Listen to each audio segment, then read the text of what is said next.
also in our midst, Barrister Bilkisu Umar Bago, you're welcome to the program. Other professors, Dean of the University, Dean, Faculty of Education, Associate Professor M.S. Abubakar, you're welcome to the program.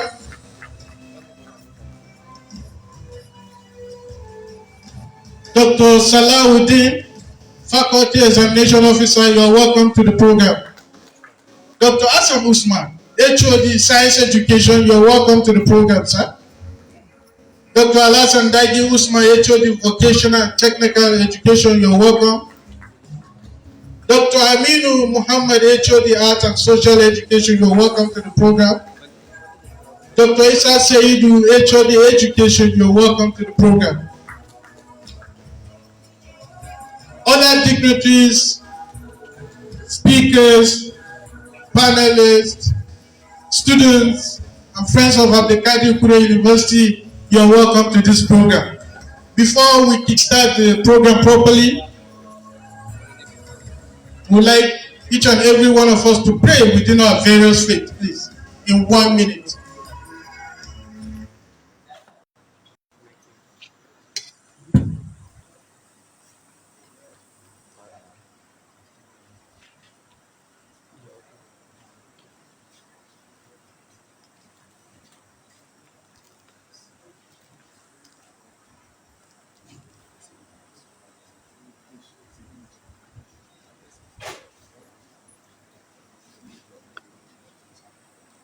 Amen. It is on this note, on behalf of the Vice Chancellor, I want to thank each and every one of you for finding time to be with us this morning. Before I invite the Vice Chancellor for his welcome address, I want to tell you something about the Vice Chancellor. To most of his contemporaries, they describe him as a cargo, not the cargo you see around seaports. A cargo full of ideas and idealism. Sir, you might not have won a Nobel Prize yet, but you are in the same class with the likes of Mungo Park. You are to many of us what Mother Teresa is to them in Calcutta. You've blazed the trail of leadership in all ramifications with a pioneering excellence. Sir, we are proud of you. It is on this note, I have the honor and privilege, please you join me as I welcome the Vice Chancellor of Abdulkadir Kure University, Professor Mohammed Ali Beko, for his welcome address.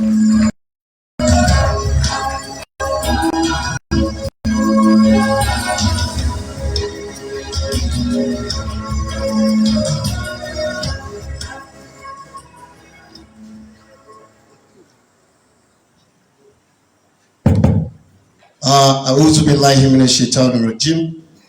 Bismillahir Rahmanir Rahim. His Excellency, Former Governor Mohammed Umar Bago, the Governor of Niger State, ably represented,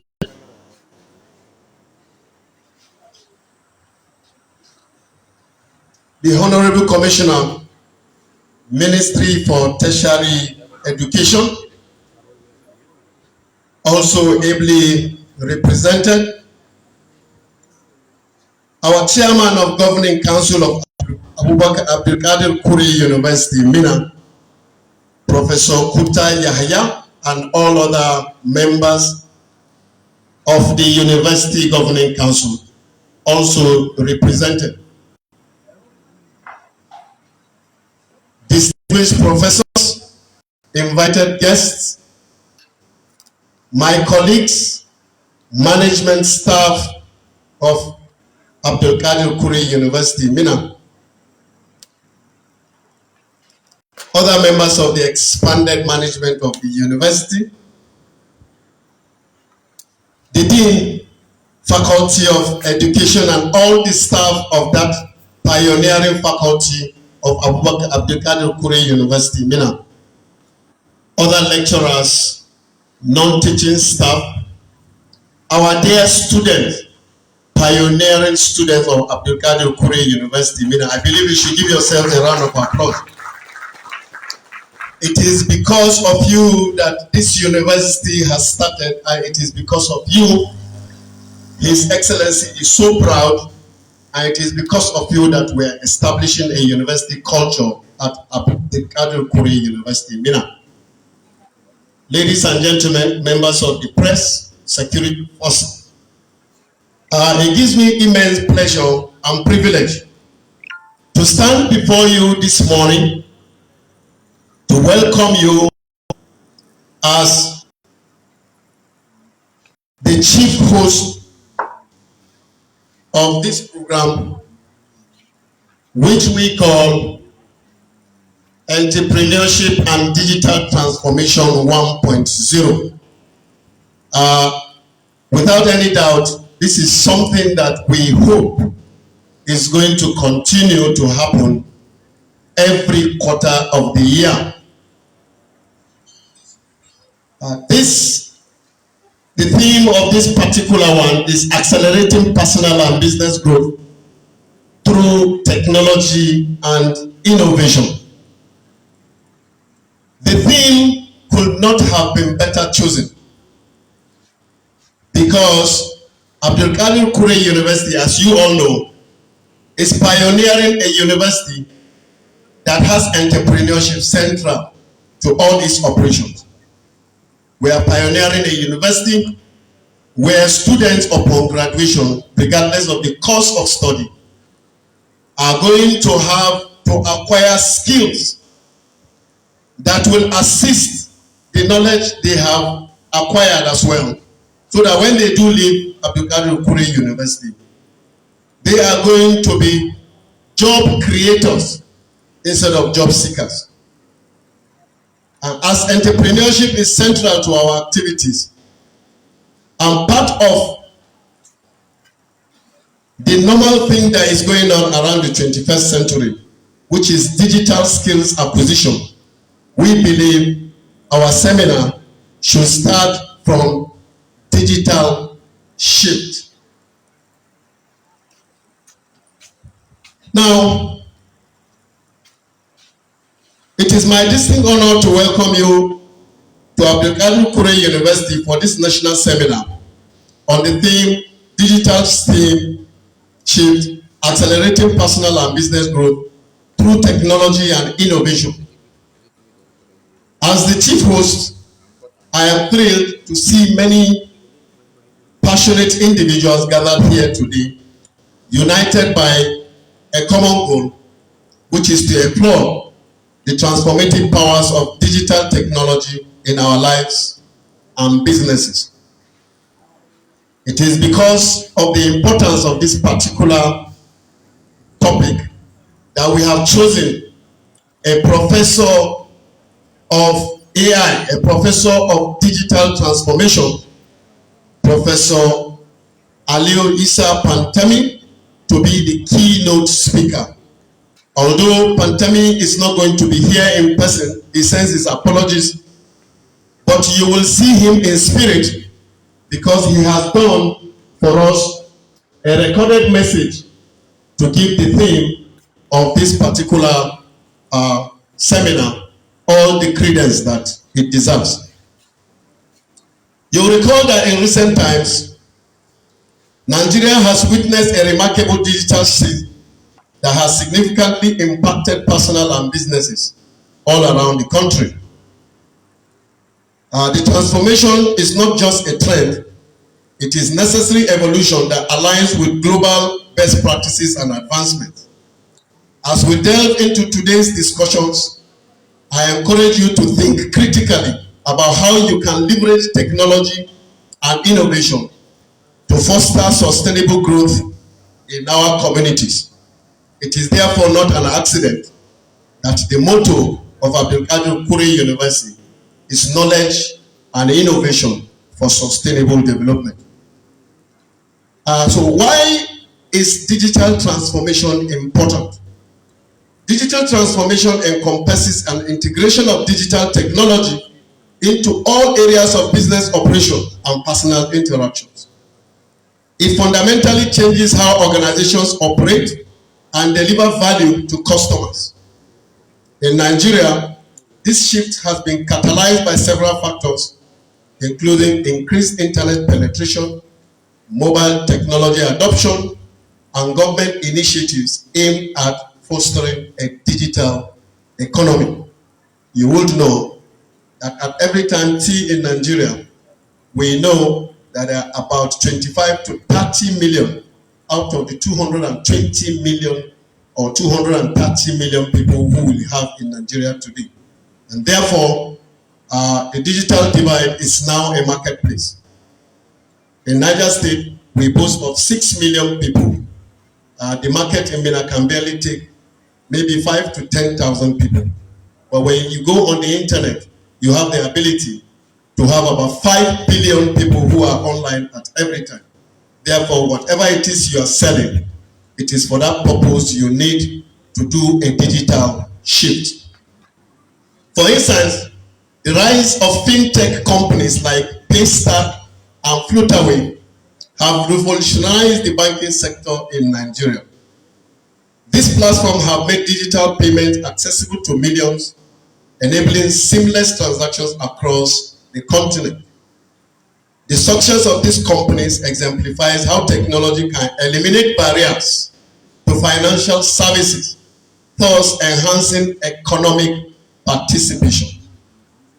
So let me give you a few examples of how digital shift in Nigeria has greatly enhanced our activities and it has impacted positively on the country and its citizens. Financial services. The digital transformation in Nigeria's financial sector has been so profound in the last 5 to 10 years.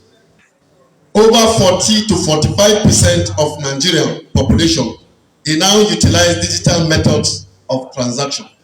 As we are sitting here today, people can transfer money, can receive money, can do transactions on their phones.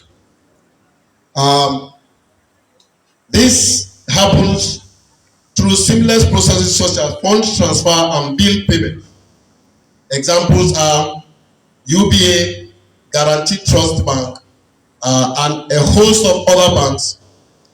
They have embraced this change by offering innovative solutions like mobile banking and online payments, which have significantly improved customer satisfaction and operational efficiency. E-commerce, the growth of e-commerce. Most of us are familiar with e-commerce platforms, the popular ones of which in Nigeria are Jumia and Konga, which have transformed the retail landscape by connecting consumers with a vast array of products and services. You can be in Kano or in Mina. You can order from China and they will be delivered to you within a week. This shift not only enhances convenience but also fosters competition among businesses, driving down prices and improving service delivery. Agricultural transformations and innovations. In agriculture, digital technologies are enhancing productivity through precision farming techniques. For example, Internet of Things devices are being used to monitor soil conditions and optimize irrigation systems, allowing farmers to increase crop yields while reducing resource wastage. This technological adoption is crucial for ensuring food security in a rapidly growing population. Last but one, telecommunication advancement. The telecommunication sector has been significantly advanced with companies like Airtel, MTN, and the rest of them, which have upgraded their infrastructure to provide better services. The introduction of mobile money services has facilitated financial inclusion for millions of Nigerians who previously lacked access to banking and of course access to communication. Lastly, and not surprisingly, the educational sector transformation. The educational sector landscape is evolving with the integration of digital tools for learning. AI has taken its toll. We have been using online learning. You can sit in the comfort of your home and learn whatever kind of skill or whatever kind of education program that you choose. Online learning programs making education more accessible, allowing students from various backgrounds to acquire new skills that are essential in today's job market. If someone told you 20 years ago that comedy was going to become a job in Nigeria, people would have doubted. Today on TikTok, you see content creators, you see people learning to make people laugh just to make money. You see people following trends and showing to people, and they monetize, and they are making thousands and millions of dollars. Initiatives like the Cisco and Huawei Academy, they have trained over 200,000 individuals in Nigeria, and most of these graduates of these platforms are employed all over the world. This gives you the idea that a digital can make someone sitting in his home to become an employee of very, very great companies around the world, and this is happening at time zero. All these 5 examples I have given you of digital shift in Nigeria have greatly improved how our graduates who may have been loitering the street have been captured and have become earners of dollars sitting right in the comfort of their rooms. However, we also must recognize that with all these advantages, there are indeed challenges and opportunities. While the progress is commendable in the digital shift in Nigeria, challenges remain, just like every other thing. Issues such as inadequate infrastructure, limited access to high-speed internet in rural areas, and insufficient digital literacy must be addressed to fully realize the potential of digital transformation across Nigeria. However, these challenges present opportunities for innovation and collaboration among stakeholders. The Nigerian government has recognized these challenges and is actively promoting policies that support digitalization through initiatives like the National Digital Economy Policy and Strategy. By creating a conducive environment for innovation, just like Pantami did during the time he was in office, we can attract investments that will enhance our technological infrastructure and foster personal and economic growth. I dare say it is the reason why Abdulkadir Kure University has made digital shift one of its cardinal principles, so that our students can learn digital skills and may not need to rely on their certificates upon graduation. In conclusion, as we embark on this seminar today, let us engage actively in discussions that will inspire new ideas and strategies for harnessing the power of technology in our personal lives and businesses. The examples we have explored today illustrate that digital transformation is not merely an option, but a necessity for growth in today's fast-paced world. I urge each and every one of you, particularly our students, I urge each and every one of you to think positively about how you can contribute to this digital shift within your spheres of influence.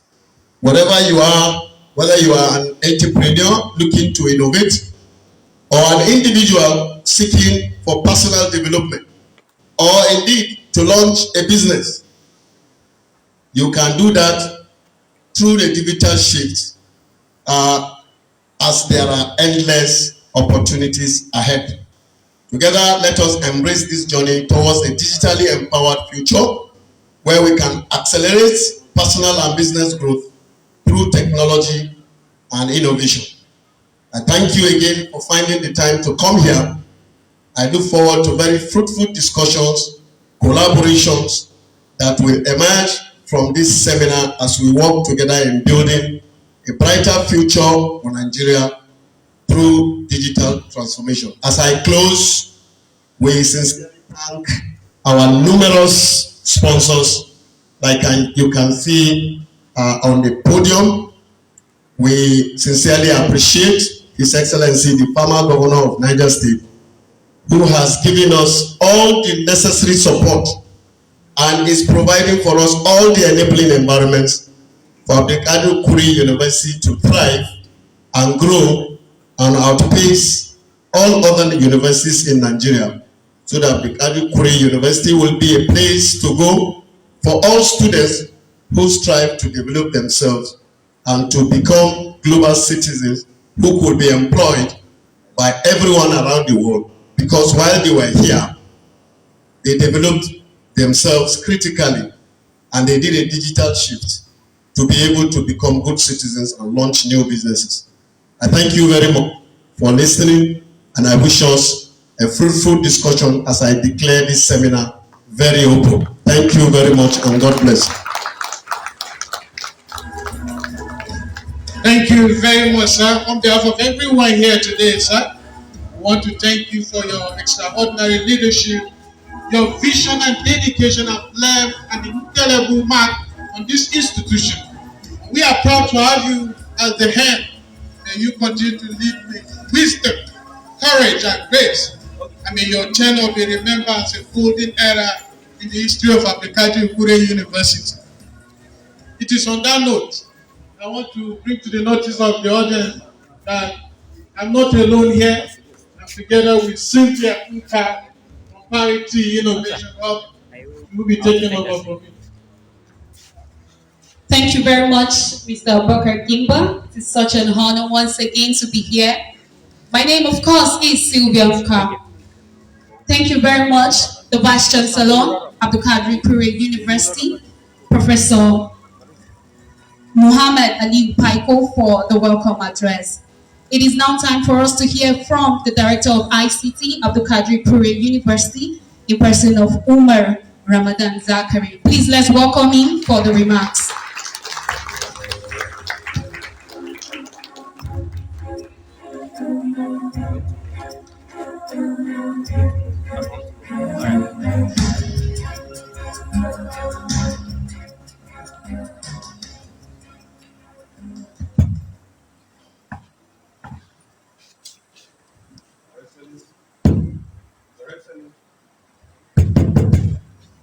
Hello. Okay.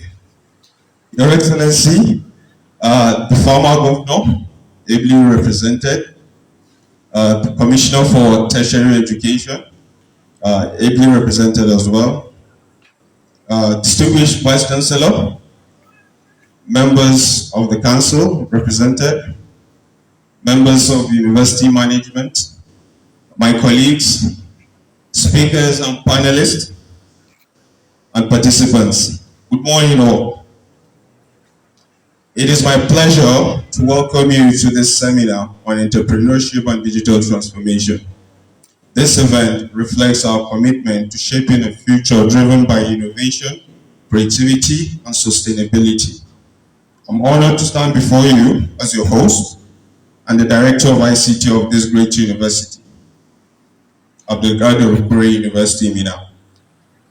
First, let me express my heartfelt gratitude to our Vice Chancellor for his visionary leadership, which continues to inspire transformative initiatives. Sir, your dedication to innovation has paved the way for many strides we celebrate today. Thank you, sir. We live in a time where technology reshapes every aspect of our lives. At the ICT Directorate, our mission goes beyond managing IT infrastructure. We're committed to equipping our students, our staff, and community with the skills and tools to thrive in this fast-changing digital landscape. Over the past year, our Cisco and Huawei academies have trained students in essential digital skills. However, we realize that training alone is not enough.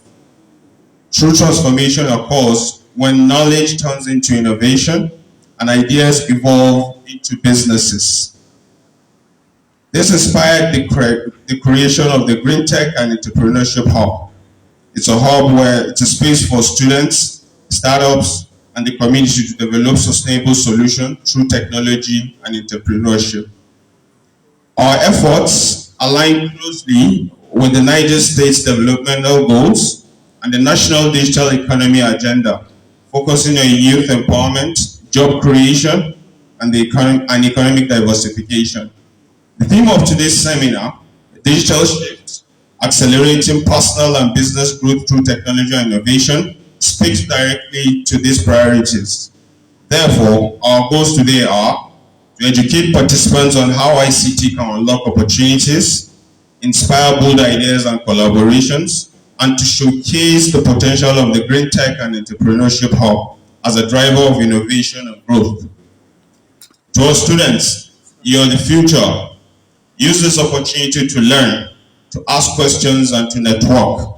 To entrepreneurs and businesses, engage with us to explore partnership and impactful solutions. In closing, I extend my appreciation to the local organizing committee, the speakers, and partners for making this event possible. Let's make today inspiring, engaging, and impactful. Thank you, and I look forward to an exciting day ahead. Thank you very much, Director ICT. I want to quote Peter Drucker. Said the greatest danger in times of turbulence is not the turbulence, it is the act. It is to act with yesterday's logic. And according to Matt Mutlen, he said technology is best when it brings people together. We want to thank you very much, Director ICT, Malam Umar Zakari Ramadan. Thank you very much. It is on that note that we move to the next program on our agenda, the digital shift. We'll be listening to Professor Isa Ali Pantani for his keynote address.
While we wait for the video to come up,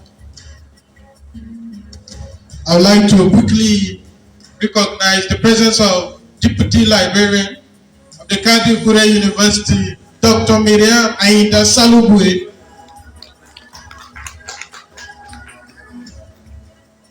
and also the presence of Professor Kabir, Professor Godegi. You're all welcome, sir.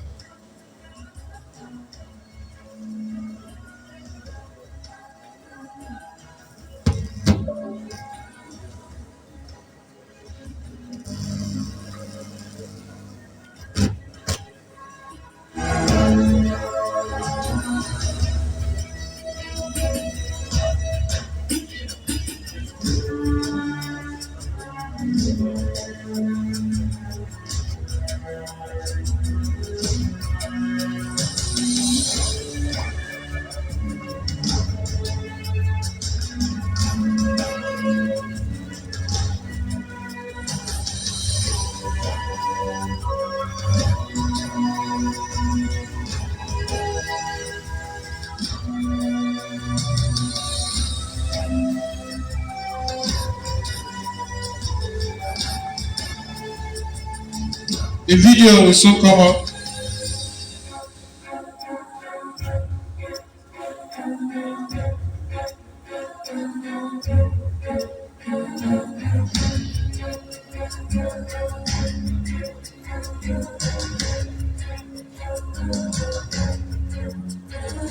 While we wait for the video to come up,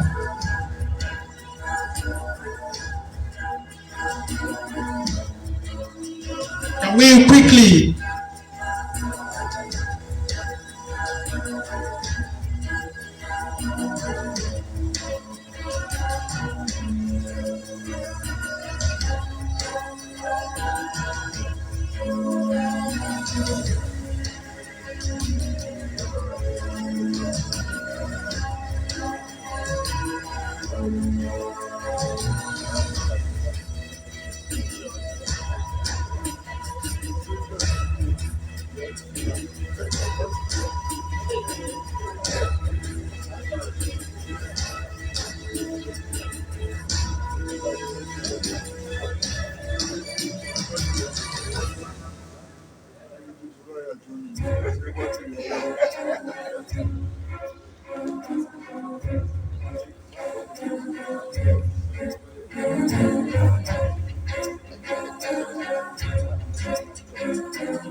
before the video comes up, can we quickly recognize the presence of Professor Mohammed Abubakar Mawali? So you're welcome, sir.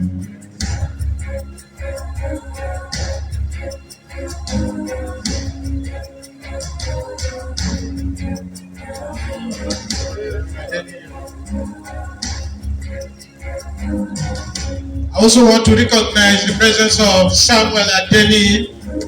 So you're welcome.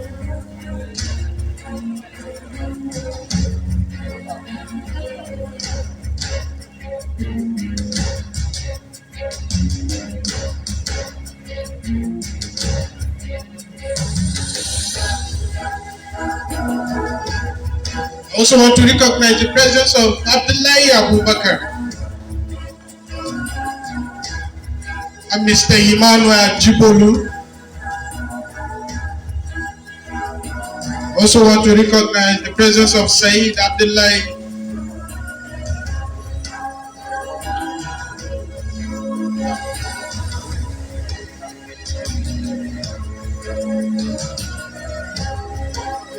Talking about Parity Innovation Hub based in Minna, Niger State, it has made significant strides in fostering innovation and entrepreneurship within the region.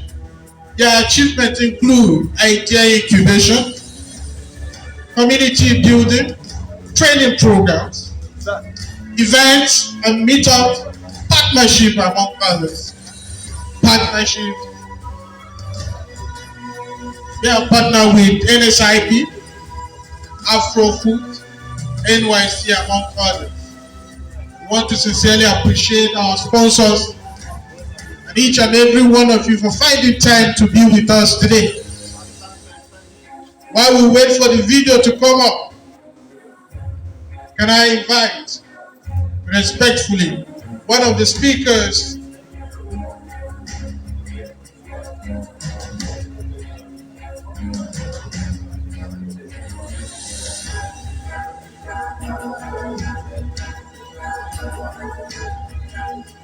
please, if Professor Mohammed Abubakar Mawali is ready, can we take, okay sir.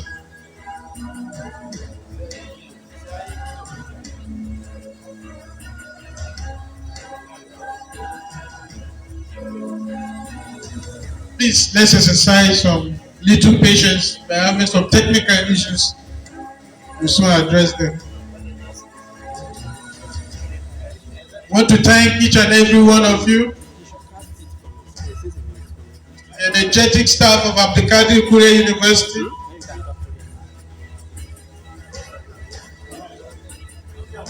friends of Abdulkadir Kure University, our security personnel. We want to thank you sincerely for everything you've been doing for this country and humanity at large. The secondary school students, you're welcome. You're highly appreciated. My own school, Police Secondary School, Mina, Government Girls Secondary School, Mina. We want to thank you, our parents, our mothers. We want to thank you. All right, the video is ready. Please let's listen keenly so that we tap from this written word. Thank you very much. Kura University, Mina, Niger State Professor Muhammad Ali Faiko, Principal Officers of the University, members of the Senate, other academics, and even non-academic staff, dignitaries, participants, students, all other protocols duly and respectfully observed. Special greetings to you. May Allah's peace, mercy, and blessings be upon you. Permit me to begin by thanking our Creator, the Almighty, for the opportunity to get connected with you virtually in order to make a presentation on the theme of the seminar, Digital Shift, Accelerating Personal and Business Growth Through Innovation.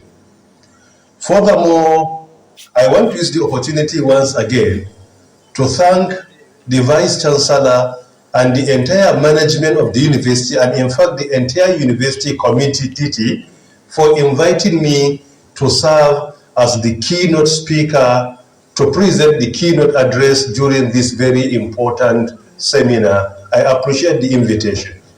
Furthermore, I earlier intended to be with you physically, but due to some prior commitments that prevented me from that, I decided to get connected with you virtually and make my presentation. And I do hope that this will make us to appreciate the gist of why the seminar and why the university has selected a very important theme. In addition to that, I want to commend the Vice Chancellor for the initiatives he comes up with since his appointment to date. I had been following the activities of the university, the total number of the faculties established, and at the same time, the courses that are being presented to students to enroll. His initiatives are commendable, and definitely he is promoting skills where a graduate will graduate with certificate on one hand and skills on the other. And this is what we have been promoting in the fourth industrial revolution.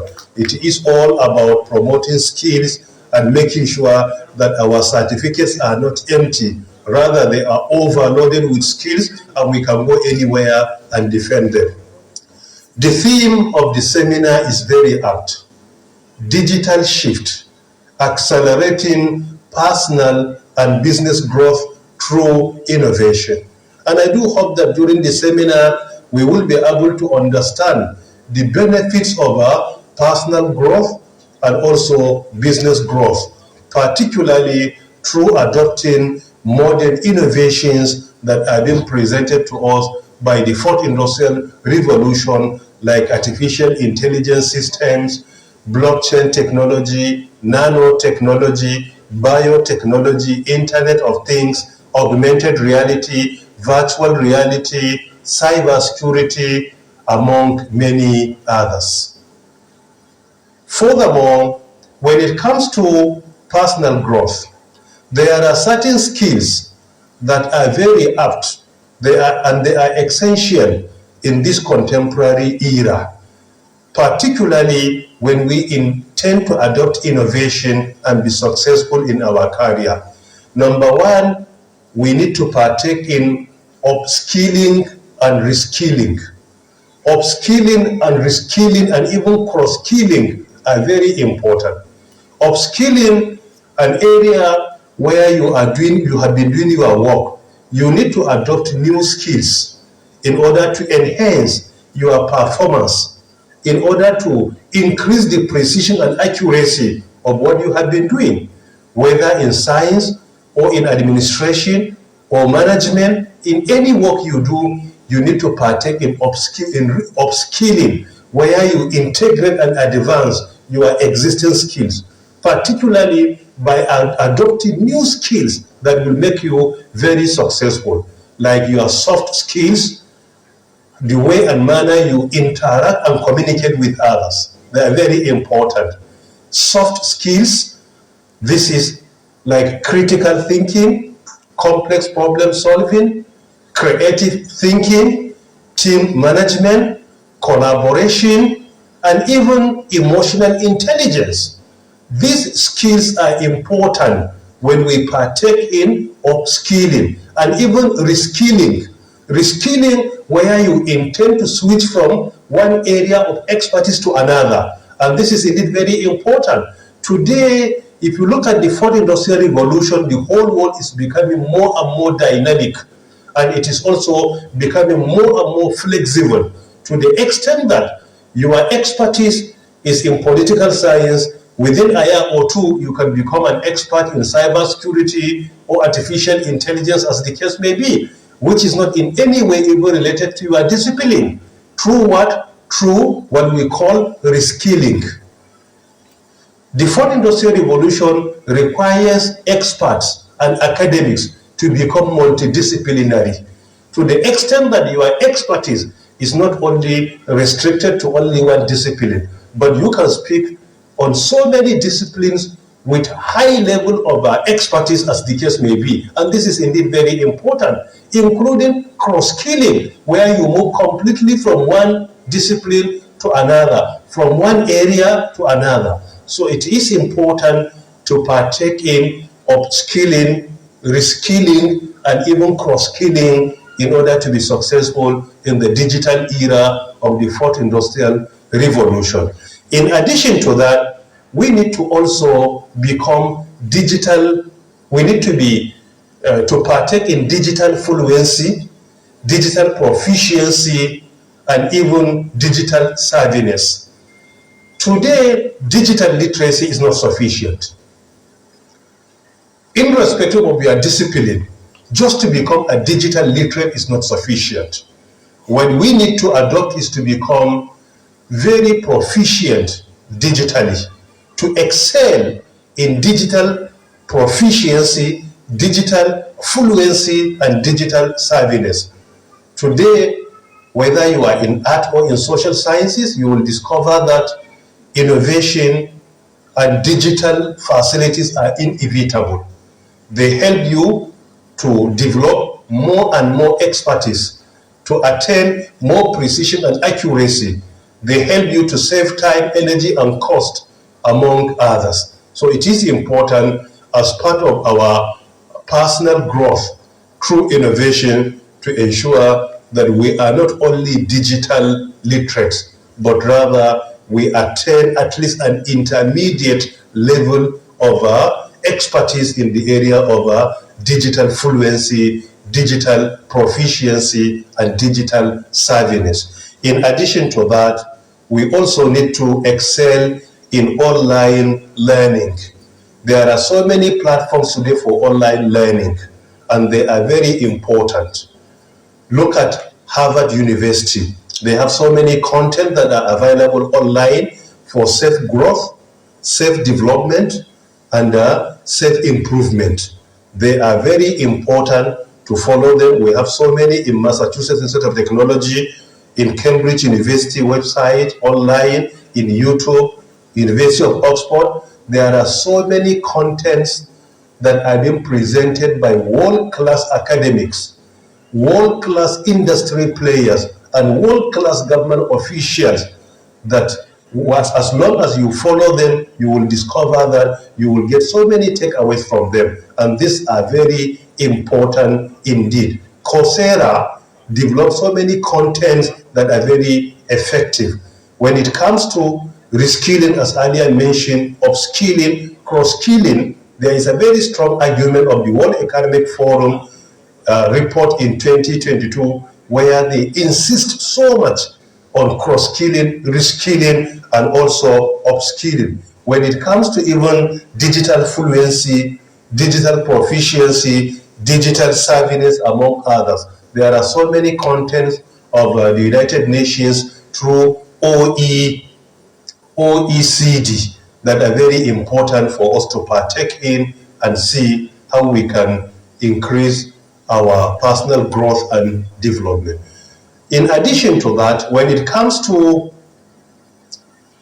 business growth, which is important because the earlier one is with regards to personal growth. But when it comes to business growth, innovation is inevitable today because if your business growth is only physical, the entire population of Nigeria is around 220 to 230 million people. So if you live in Mina, you will discover that your market is not more than 1 to 2 million people. But when you adopt innovation, that will increase your visibility and will increase the scope of your market to the extent that the entire world becomes your marketplace.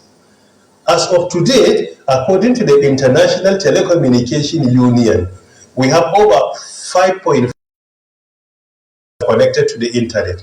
So by adopting innovation in our business growth, you will realize that the scope of your market is not restricted to your geographical location, but rather the entire digital world with over 1.5 billion people connected to the internet becomes your marketplace and they become your customers.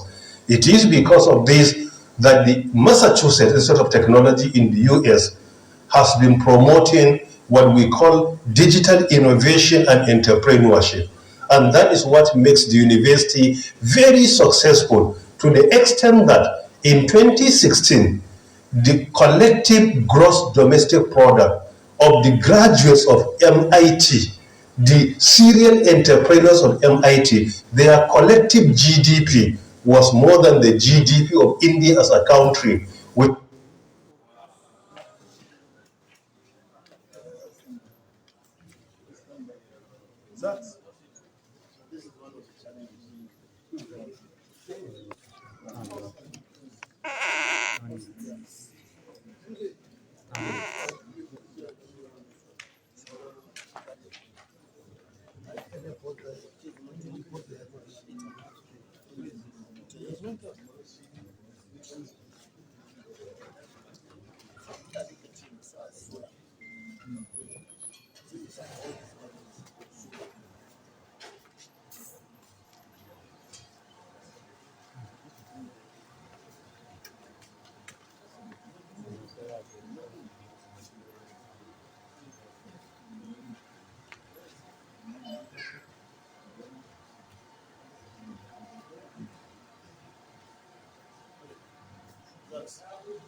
We sincerely apologize for that.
that is what makes the university very successful, to the extent that in 2016, the collective gross domestic product of the graduates of MIT, the serial entrepreneurs of MIT, their collective GDP was more than the GDP of India as a country, with a population of 1.3 billion people there. And this is only one university. At that time, the serial entrepreneurs of MIT, their collective GDP in 2016 was approximately 2 trillion USD. And by implication, as of today, is more than 7 times the GDP of Nigeria as a country. So it is important to realize that digital innovation is not just a necessity but an obligation when it comes to our business growth and development. There are 3 areas that are important and I will emphasize on. Number 1 is the issue of digital transformation. Digital transformation is inevitable today when it comes to business growth.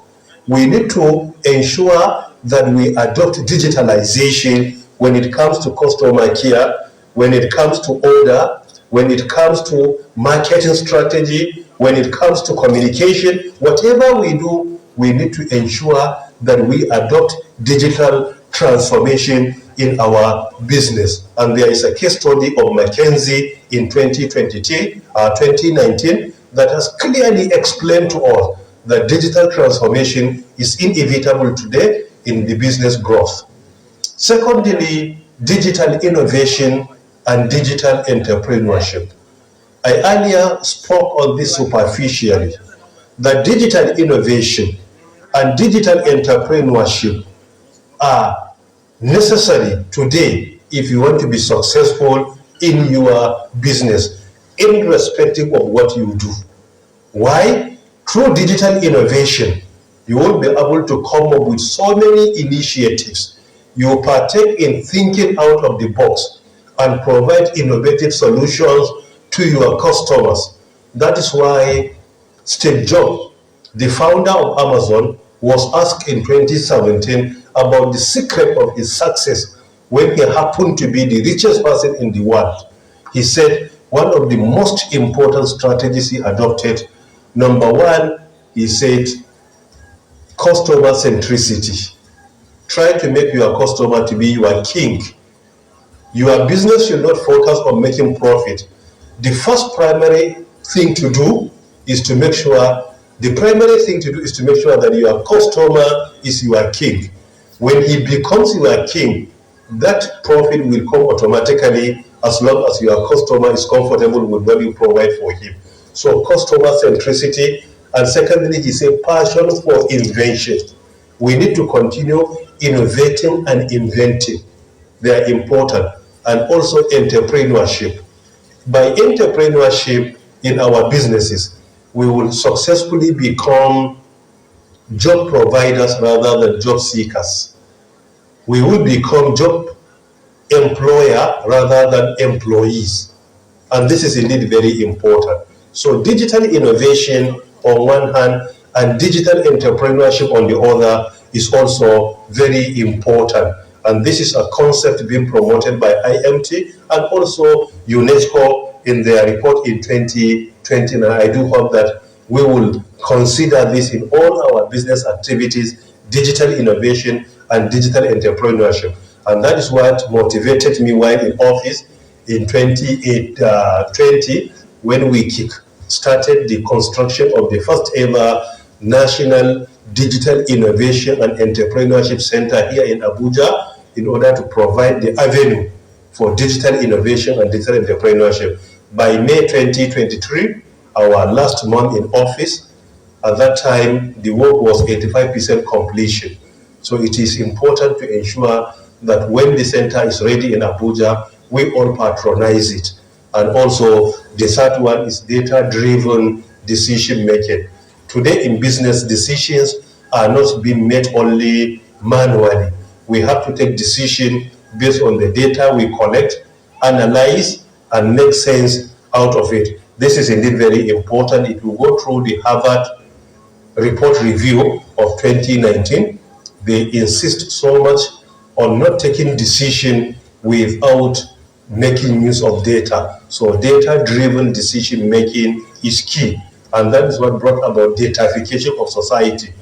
We collect data, we analyze, we make sense out of it, and at the same time, we take our decision based on that data. A decision taken without data is an opinion. Decision being taken by leveraging on data is a fact and reality.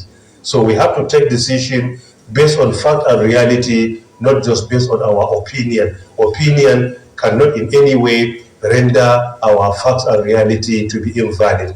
But the facts and reality can always make personal opinion to be invalid. And this is indeed very important. In order to provide the avenue for all this, in 2022, I led a team that developed the Nigeria Startup Act 2022, and it was assented by the then president on the 19th October 2022. It is an important law for Nigeria that I encourage our academics, industry players, government officials to look into this document and see the foundation for personal growth and business growth through innovation and entrepreneurship. I wish Abdulkadir Kure University a very successful seminar and deliberation, and I do hope that at the end of the seminar we will find a very comprehensive recommendations for stakeholders in Nigeria to implement. Once again, thank you very much for inviting me. May the Almighty Allah bless Abdulkadir Kure University, and may the Almighty bless the Federal Republic of Nigeria. Thank you for listening. Bye. A very wonderful presentation by Professor Ali Isa Pantami, the former Minister of Digital Economy. I hope we have learned a lot from what he had to offer. He talked about upskilling, cross-skilling, and reskilling. He also said it is not enough to be digitally literate. You have to be digitally savvy and digitally fluent. I hope we got a lot from his presentation. We now move to the next presentation.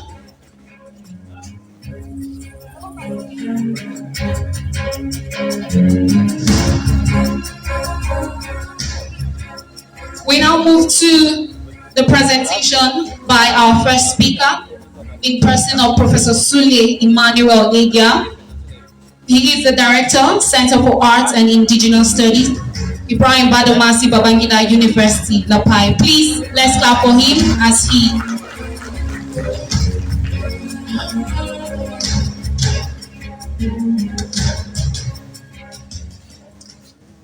The Vice Chancellor, sir, permit me to stand on the existing protocol.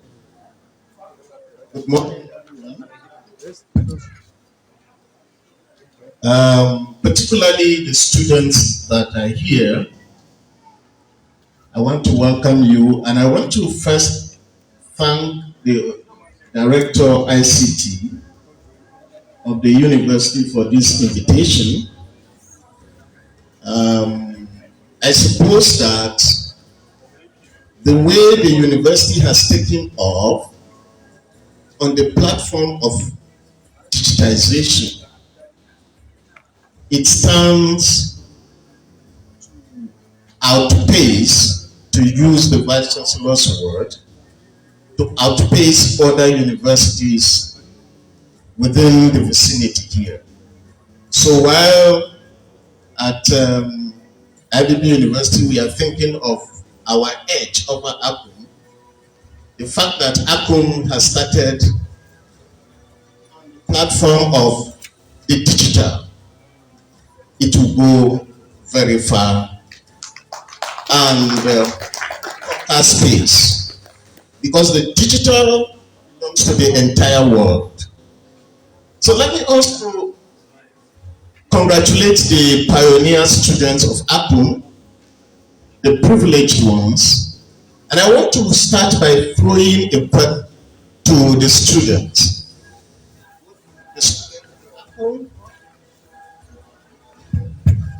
both the students of APNUM and the secondary school students here.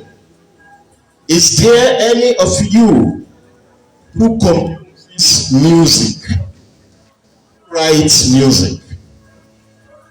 Do you write poem? You write poem? Yes. We have some people who write poems. Do you write fiction? You write short stories? Do you write drama? Do you perform in a drama? I'm sure you do. Some of you do. But I also know that all of you write assignments. You do. Okay, so I am going to talk about artistic creativity in the world.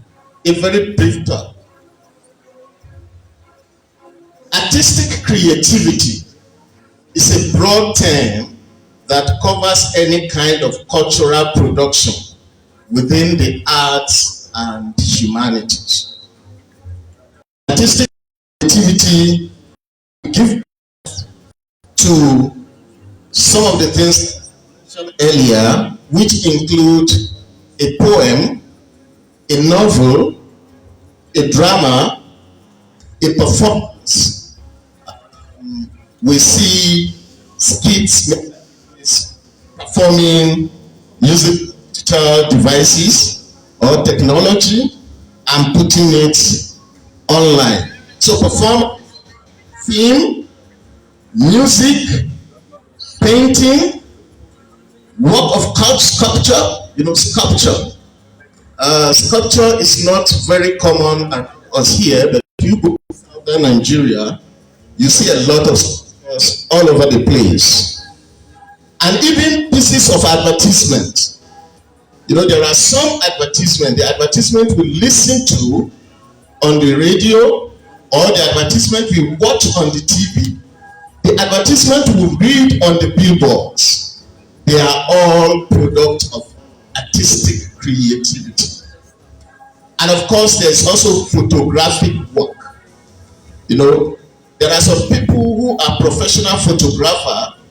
Also, they do a lot of artistic work with their photography, so that they are not just ordinary photographers. And they photograph professionally, artistically, and they also hold display. They also display their photographic work, some kind of exhibition. So you can have photography exhibition by a professional photographer. So all of those are within the context of artistic creativity. Now, I want to answer the following questions. How does digital technology enhance artistic creativity? In what ways can creative artists use digital technology to achieve efficiency in their works? And the third one is, what is the fate of artistic creativity in a world increasingly becoming digital? So I'm going to focus on creative writers, creative writing. And when I talk of creative writing, I am referring to poetry, fiction, drama. These are the traditional genres of creative writing. Some of us read poems, some of us write poems. We read a novel, whether as a prescribed text for a class we are taking, or just for entertainment, we read a novel. And we also watch drama performed on stage. Now, I am concerned about the writer of that drama, who is referred to as the playwright. So, the poet, the fiction writer, the novelist, and the playwright, how has digital technology enhanced their work? And if you are planning to be, you already indicated that you are writing, we hope that very soon we are going to have creative writing club within the university so that you develop your skills over the years and then you also learn how to use your digital devices, which of course you are already using sometimes without knowing. So digital technology has made the work of writers easier and more efficient in these 5 following ways. First, using digital technology and digital devices such as computers, tablets, and phones has made some people to transcend from long handwriting to digital writing. So, rather than as it used to be in the pre-digital world, where you write longhand and then look for someone to type for you, now with your handheld devices or your computer, your personal computer, you simply punch your imagination into your device. And when you punch your imagination into your device, you have a creative piece. This is one way that writers have benefited a great deal from the digital device. The second one is that the editorial process of writing, because as a writer, when you write, you also edit what you write. Sometimes, of course, you will need a professional editor, but you are your first editor. You who write are your first editor. So you first of all have your first draft, you have your second draft, and often you have your third draft. Now, digital devices have made this very easy in such a way that when you are using some of the programs, typing, like if you are using the MS Word program, it already has an inbuilt device that checks your spelling and your grammar. So in that aspect, your writing goes smooth. It calls your attention to the errors in terms of spelling, in terms of grammar. If your grammar is convoluted, if it is awkward, if it is not straightforward, it will underline it and suggest even better ways that you can express yourself. This has helped a lot of writers produce quality work. And in case you want to be a professional editor, because people can also make money from being editors. If you want to be a professional editor, there are a number of apps that are available to professional editors, such as Scrivener, Google Docs, Writer Plus, and Light Writers. The third one is that writers can now store their works in digital forms, either in a USB device or in the cloud, such as the iCloud. So in those days, when you write and then sometimes there's a fire incident or something happened and your manuscript is spoiled, or you misplace your manuscript, now that is taken out of the way by digital devices. Number 4, with digital technology, there is something called desktop publishing. And from the facilities of desktop publishing, writers are now able to self-publish their work.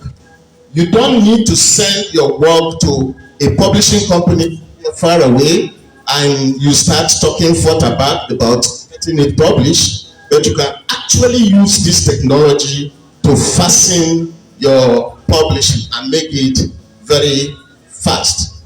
And last but not least is the fact that with digital technology, writers are able to disseminate and distribute their works very far. Just like the keynote speaker said, you are no longer writing to a group of people or for a group of people that are within your society or within your community. You can put your stuff online and acquire or gain global audience. So in conclusion, the digital world has made writing as an artistic production much easier. And if you want to be a writer, or if you have an interest in becoming one, the digital technology is what to embrace. Thank you for your time. Thank you very much, Paul.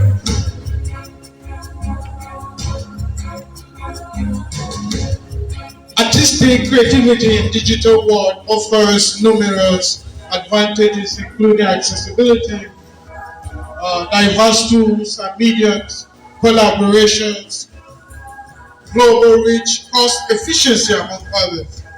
It is on that note I invite the second speaker who will be talking to us on the role of entrepreneurship or entrepreneurial innovation and accelerating digital transformation of Nigerian businesses by Professor Mohammed Abubakar Maoli. Sir.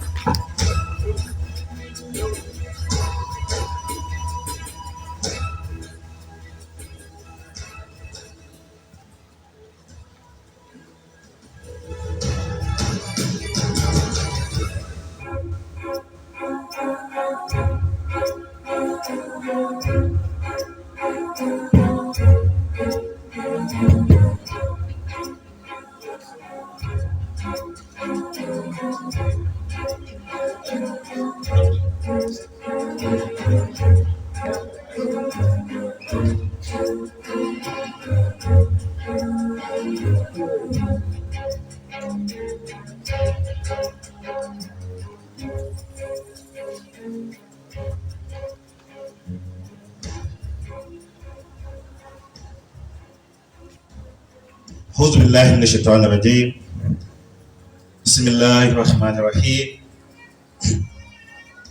The chairman of this occasion, distinguished guests, ladies and gentlemen. First and foremost, I want to appreciate Akun for this invitation to deliver a paper on the role of entrepreneurial innovation in accelerating digital transformation of Nigerian businesses. My name is Mohammed Abubakar Maoli. I'm from Abibi University, La Paz. Permit me to begin my presentation with a brief introduction. Business is part of our daily life. In fact, we have a common saying in business, that business is life and life is business.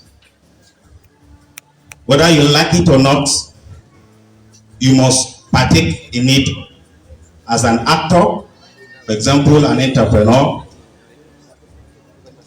as an actor, for example, as a consumer. So, business is life and life is business. It has been established here that technology is inevitable in business. Is inevitable in our daily lives. What technology does is it simplifies how we carry out our daily works, how we carry out our operations, either in the industry or at home or everywhere. One of such technology is digital technology.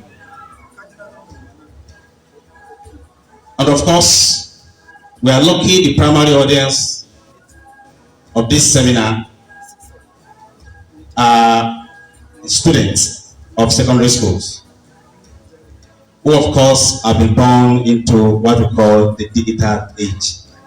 Hence, the import and importance of this topic and this workshop. Before we go into how digital technology transform business growth, let us first and foremost address key concepts, even though earlier speakers have touched on it briefly. Entrepreneurship is a common lexicon in the corporate world today. What is entrepreneurship? I don't want to bother you with too much scholarly definitions. I will go to the essence of entrepreneurship.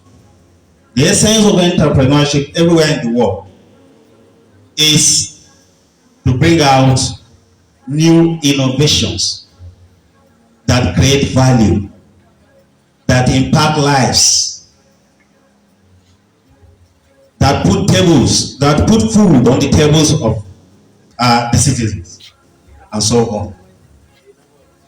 The Global Entrepreneurship Monitor, which is a single body in the world that carry out entrepreneurship research across the world, covering over 120 countries, says the essence of entrepreneurship should be on the number of startups as well as the number of the product that they come up with, and how such startups as well as new products affect lives. In what way?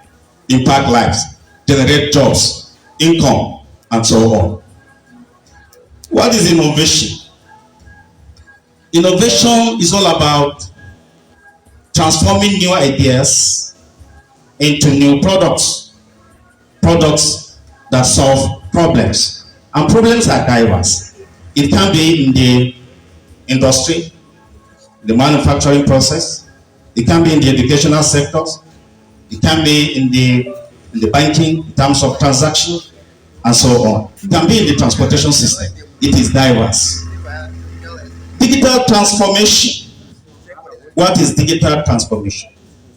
Well, digital transformation is more of adoption and adaptation of digital technology, the electronic technology, the e-technology, the ICT technology in our businesses, in our organizations, in our homes.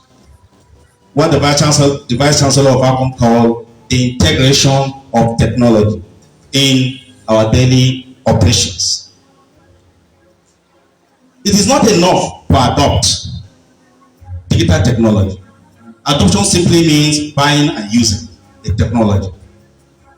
Leveraging on it to improve your operations. But adoption means you should find a way of localizing it, improving on it, creating it, rather than just buying and using. Moving beyond buying and using to creating it. And I think one of the objectives of this seminar is how to make our students to move from mere adoption to actually study what they have adopted and then improving on it to solve our local problems. Business development. Well, business development is broad. From the business perspective, our concern of business development has to do with how you move your business from a nano enterprise to a micro enterprise to a small enterprise to a medium type enterprise and eventually to a large multinational corporation. Another way of looking at business development is how you scale up your business. Of course, the issue of scaling up your business have been mentioned by earlier speakers. How you scale up your business in terms of number of branches you have, number of subsidiaries that you have, number of employees that are on your payroll, the number of customers. Of course, we have talked about how you can leverage on technology, digital technology, virtual technology, internet, to create customers across the world rather than restricting it to a geographical space. Business development could take the form of how your company is moving in terms of financial returns. From when your financial returns are in mere thousands of naira to moving to millions of naira to billions of naira, as the case may be. So business development could also take the form of the extent to which you've been able to bring about customer satisfaction and translating that to customer loyalty and translating that to increase sales revenue and translating that into profit, as the case may be, increased profits as the case may be.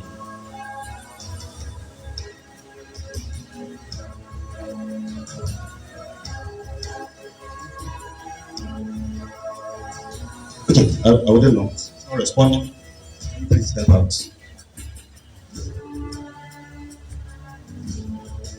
Just move me to the next slide. All right. Permit me to elucidate further on forms of entrepreneurial innovation, because innovation is the fundamental aspect of my sub-theme, of my topic. So permit me to say much more about entrepreneurial innovation. There are several ways of classifying entrepreneurial innovation. It permits me to go to the roots of this classification. There's a man, a German economist called Joseph Schumpeter, around 1930s, he came up with this classification, long before the era of digitization and digitalization, that entrepreneurial innovation of all time can be either in the form of a new product, in the form of a new business organization, what we call startups, in the form of new segments or new markets, in the form of new source of supplies or inputs, and in the form of new production method or processes. The first one, which has to do with new product or service. This is the commonest type of innovation you find around. You can find one company with multiple products, and their competition is based on the number of products they come up with. So they are always ahead of other competitors in terms of innovation.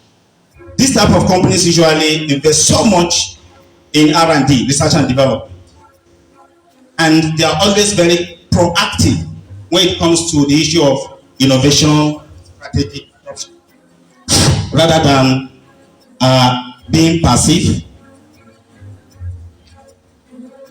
New products and services is one measure, is one way of measuring the extent to which a country, either at national level or subnational level, and even companies, are excelling in terms of innovation. In fact, countries are ranked in terms of the number of products you come up with on an annual basis. Nigeria is not doing well in this area, to be very frank, if you look at the statistics across the globe. So, in the digital economy, we find the likes of e-books, mobile apps, mobile money as forms of new product or services. New organizations. There has been this long-standing debate regarding which comes first between a product or an organization. Is the organization that comes first before you go and find a product? Or do you find a product before you establish an organization? It's like a debate between egg and chicken. Which comes first? Well, the general agreement of scholars is that you find a product before you establish the company. Having established a company, of course, if you need to continuously survive, Of course, you have to keep on innovating, launching and launching new products from time to time, especially as your product matures and is beginning to show signs of declining. So you quickly replace so that the organizational lifespan should be elongated. So, within the digital industry, you find new organizations like Facebook, Microsoft, Alibaba, Jumia, Shop, Uber, and X, as the case may be. The list is endless. I mean, here, IBK, and the rest are very good examples. In fact, when I saw IBK when I walked in, I gave kudos to Apple. I say Apple is really integral with the industry. That helix triangular functionality has been brought to bear. Thank you very much. Please keep it up. Another form of entrepreneurial innovation is new market segment discovery. So you can innovate by way of targeting your existing product to new market segment. We call it market development. You have a product, the market is saturated here in Mina, or the market is saturated within the first defined target market. You can take your product to another segment market. You can increase the scope of the segment market and perhaps refine your product to be able to meet the needs of the new market segment. So this is one way of innovating within the digital industry.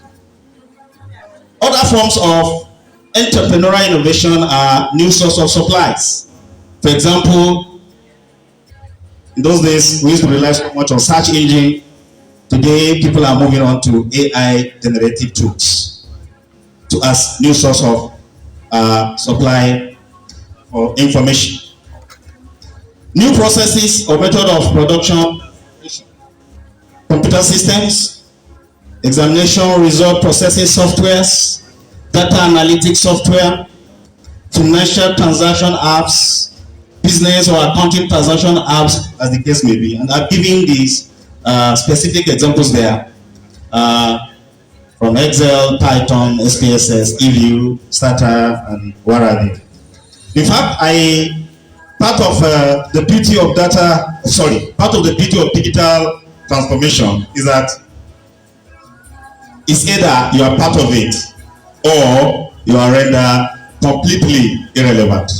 I went for an interview. As a professor, I went for an interview in a university, and a private university. I will not mention the university.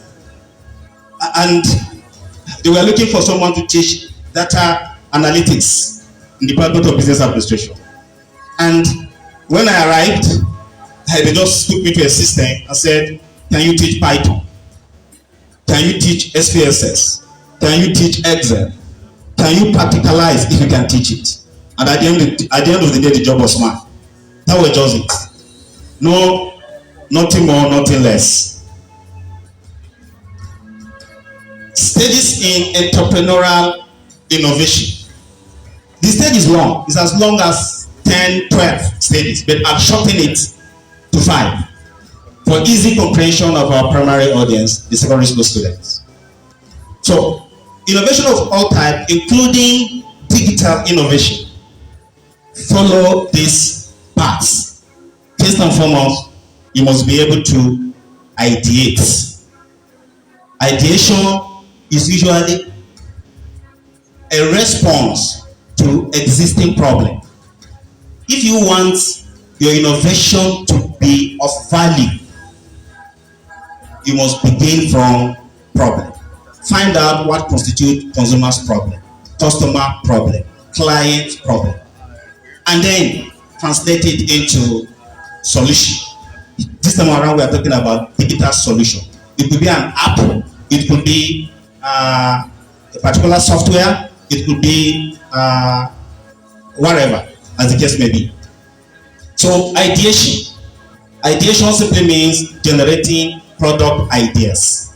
It does not stop there. After generating the ideas, you have to test the ideas, screen the ideas before you now move to the next stage of business analysis. In business analysis, you are simply doing a business case scenario. What is the business case scenario? If I am to develop this idea into a complete product, you know, you must have spent money. You must have expended a lot of resources, time, and all of that. What if I develop it into a full product? Will I be able to have the requisite cash inflow? Can I break even? And can I profit as a company? So that's what business analysis is all about. Economic viability, commercial viability is the centrality of business analysis. After that, you have to move on or prototyping. Prototyping is just bringing out that idea from the concept form to the physical form, operational form, functional form. We call it product development. After product development, you move to test market. So you need to do what we call alpha testing and beta testing. Alpha testing, you do some internal testing, laboratory testing,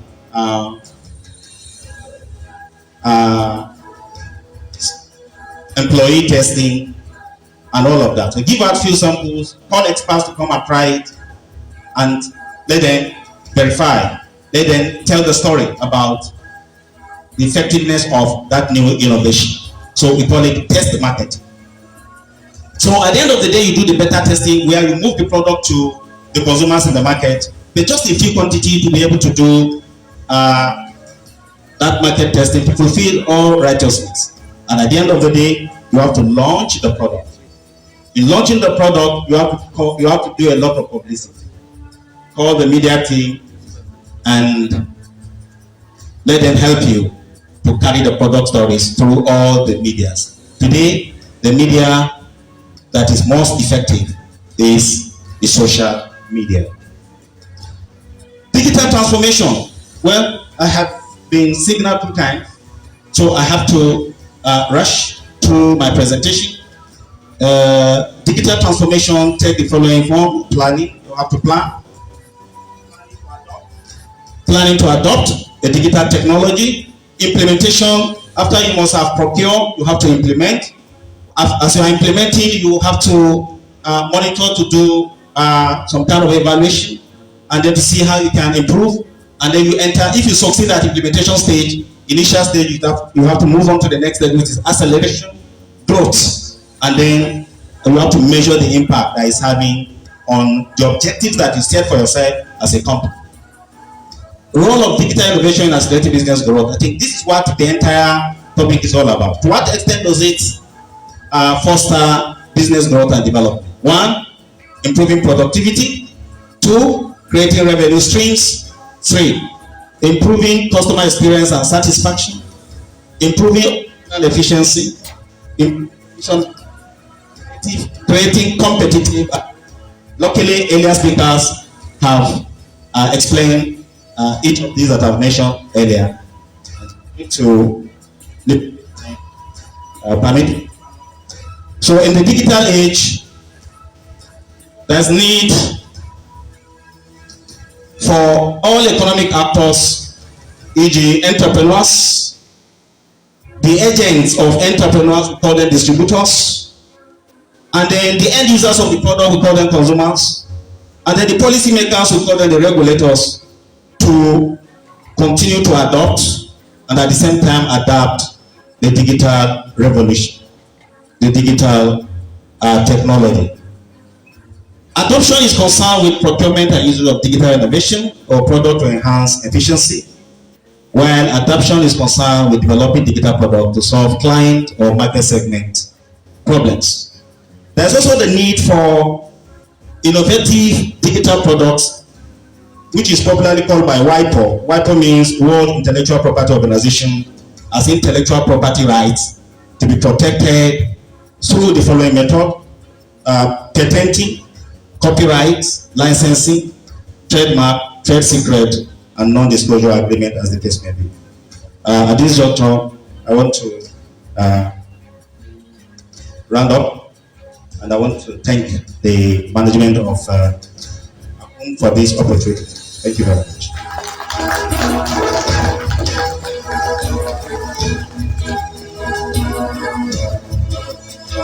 Thank you very much, Professor Muhammad Abubakar Mauli from Ibrahim Badamasi Babangida University, Lapai.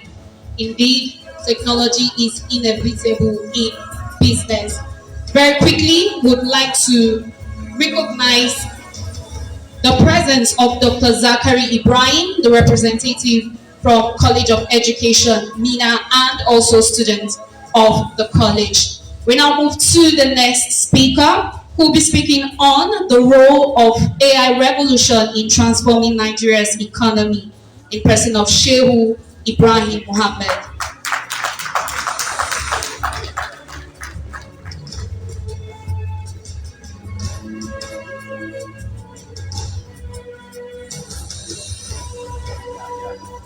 Auzubillah, bismillah.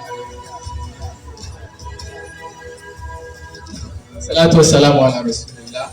Mabad. Permit me to stand on already established protocol.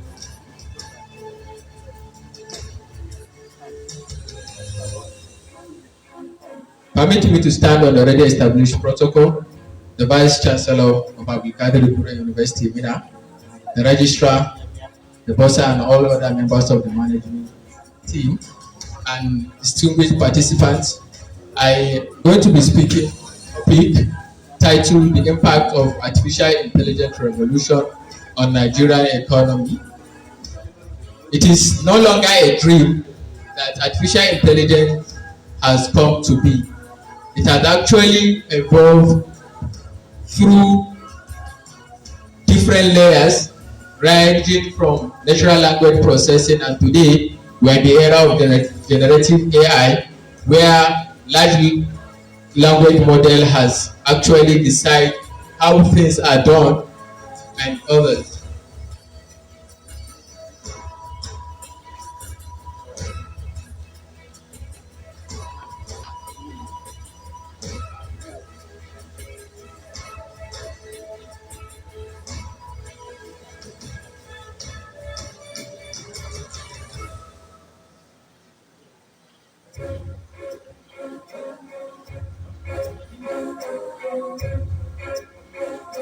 Okay, in notwithstanding, as trying to get the slide correct, AI adoption in Nigeria.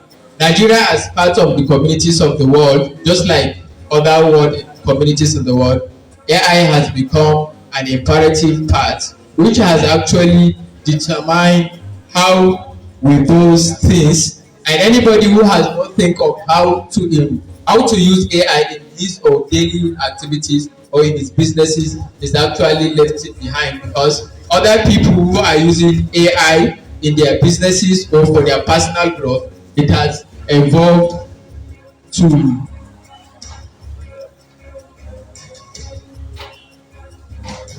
so AI adoption in Nigeria are in different space. The first of it is in agriculture. Today, Nigerian businesses are adopting AI in agriculture in order to see how they can control pests and other related issues, which include promotion of yield, among others. In education, artificial intelligence has been used by many educational institutions today to provide personalized learning experiences to learners, so as to enable them learn what they are expected to learn. Today,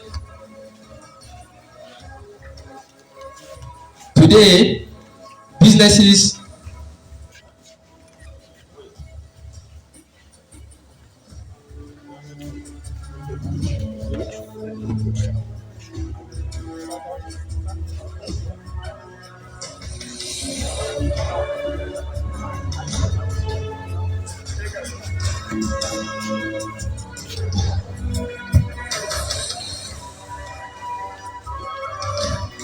Ladies and gentlemen, we've just been joined by the Honorable Commissioner for Tertiary Education, and the Permanent Secretary of the Ministry, in person of Honorable Abdullahi Mamaki. Please let's clap for him.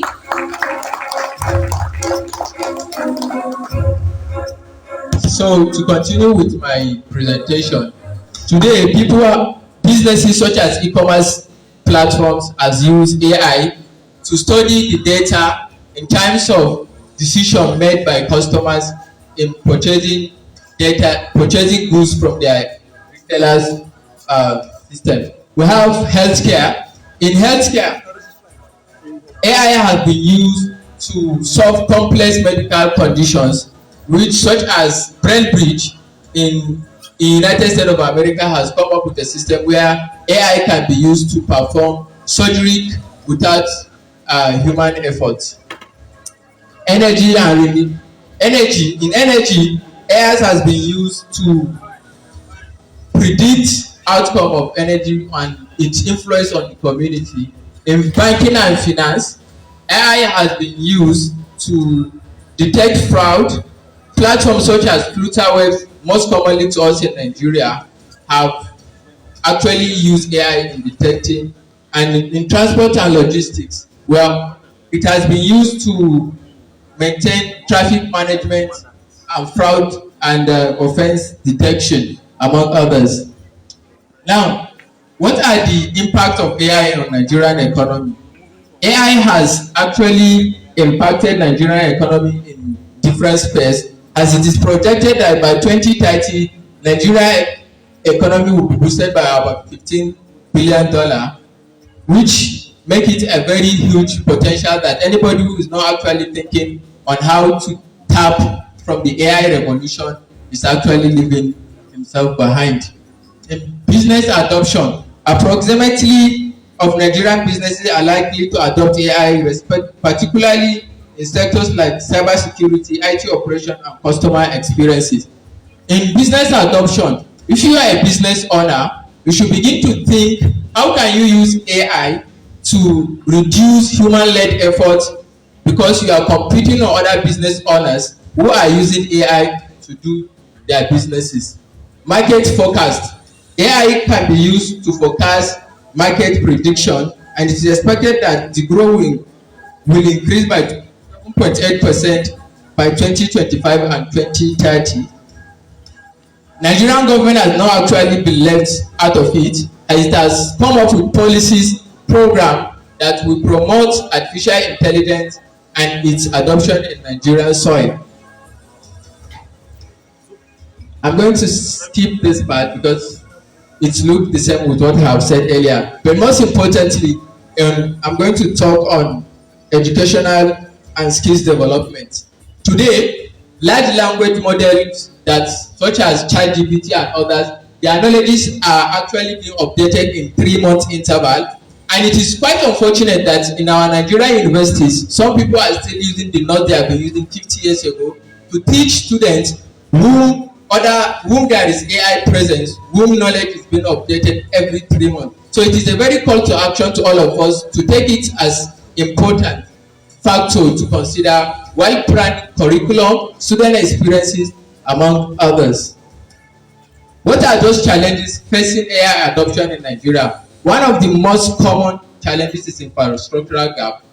Infrastructural gap is huge effect that affect every facet of Nigeria, ranging from education and any other things. So in AI as well, Nigeria has limited infrastructure, and it requires all of us to put our hands on deck to support this evolution. Another part is digital divide. As much as Nigerian government is pushing to push AI adoption of digital penetration, there are still large population of Nigeria who does not have access to internet and does not also have access to digital facilities that they're going to learn and enhance their productivity. Ethical concerns. There have been so many concerns that AI sometimes does not respect copyright and creativity. So those are, Nigeria also has to think of how to bring out legislations that will support its AI. Another thing is data issues. Today, if there is any problem that is concerned with Nigeria, is inappropriate data. Nigeria does not have appropriate data of its citizens to talk more of other people. So we must take data as a consideration if we want to accelerate our journey to achieving our potential in the world of the fourth industrial revolution. I come up with some few strategies that can be used. One, Nigerian government or every individual, such as institutions, should invest heavily in infrastructure. The second is upskilling the workforce. Already, people are not even proficient with computers, digital literacy, and the AI is on the other side competing with them. So, government institutions must make it a priority to upskill their workforces, promote localized AI development. The content of AI is not actually localized to fit our development, so we also need to think of how we can localize these experiences. This last but not the least is policy and regulation, which is the important aspect that the government will play an important role. I divide my slide into two aspects. So which is the aspect that I'm much interested in? As much as you want to interact with AI, it is a chat-like discussion between you and the AI to produce information for you. It is very important for you to understand the concept. Prompt engineering is the process to which you ask AI the right question and to be able to give you the right answer.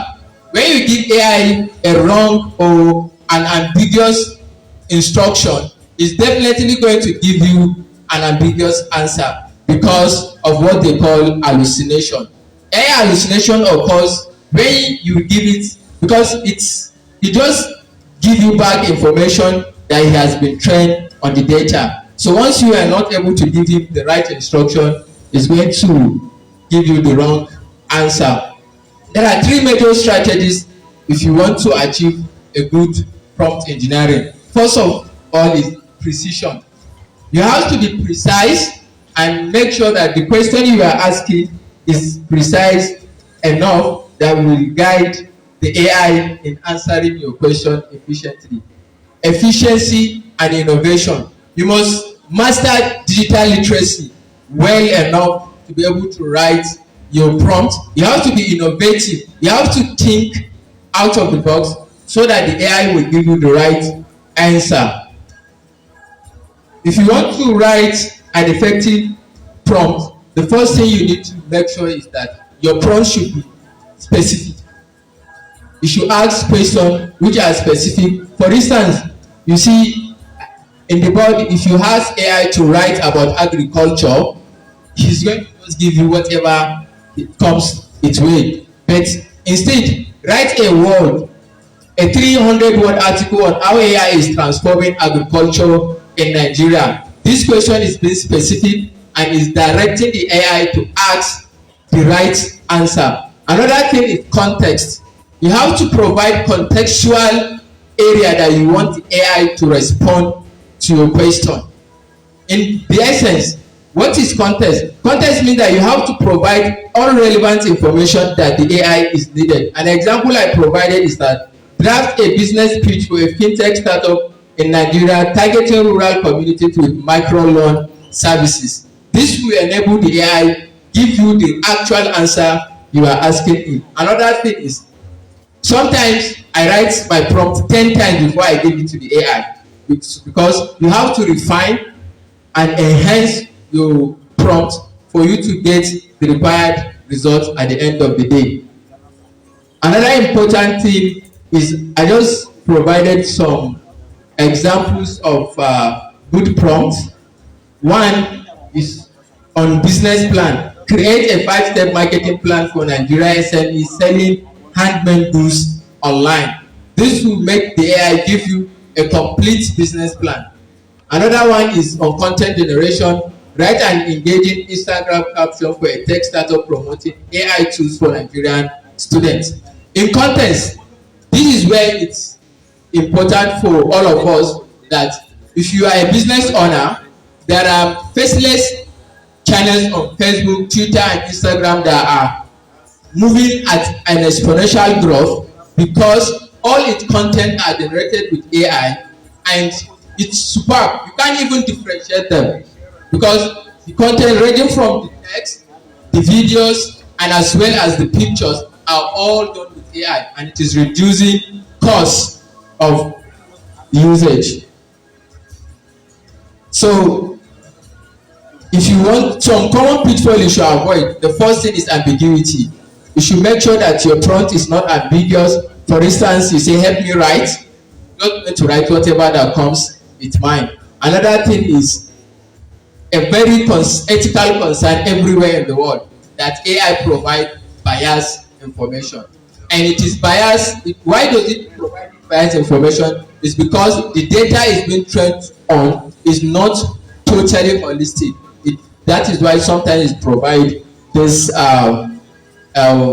biases. For example, if you say why is AI better than human, definitely it's going to give you a biased answer. But we should ask that what are the advantages and limitations of AI in as compared to humans.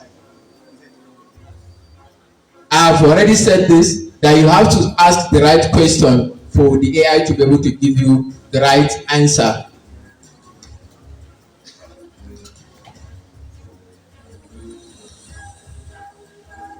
These are three most important things you should take at the back of your mind when writing prompts. You should make sure that you use adequate kits in crafting your prompts. You also explore many AI applications because the context to which you use ChatGPT may be different from Cloud, as well as Perplexity and Midjourney and so many other platforms.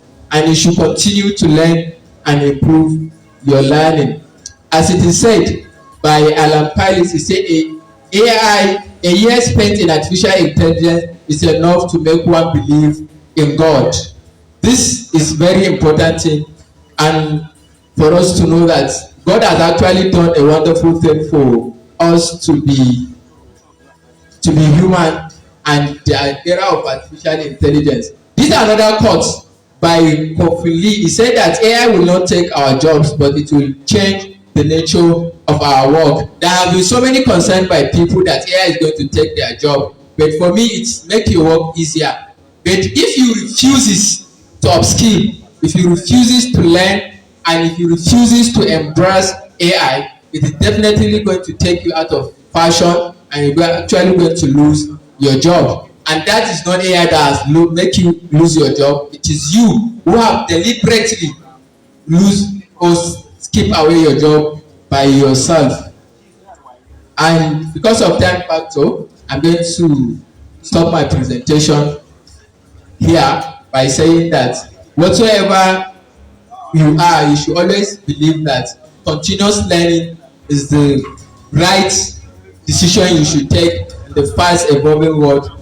Thank you so much. Thank you very much, Malan Shehu. Very good. The speaker has given us a good faith that as a government, we must invest in infrastructure, upskill workforce, promote infrastructure, promote localized AI development. It is on that note that again I want to recognize our father, the Commissioner for Tertiary, Honorable Abdullahi Momedi, sir, you are welcome, sir. And the Permanent Secretary, Sirajo Said, sir, you are welcome to our program. Next is the founder, Binarify Limited. He's going to be our next speaker. He's going to talk to us about digital transformation, a tool for strengthening Nigeria's value chain. Mr. Samuel Adeniyi.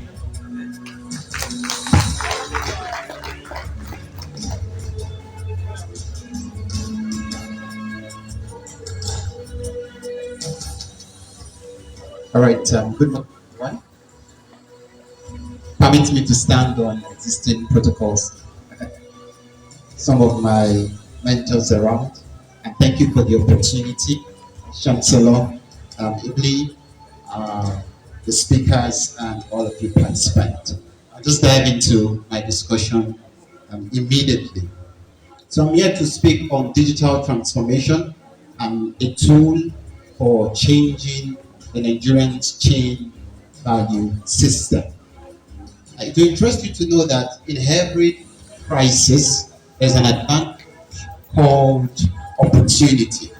And it is on this that we must foster and think in that direction to be able to announce this power.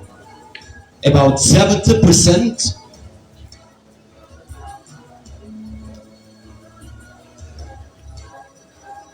all right, over 70, thank you.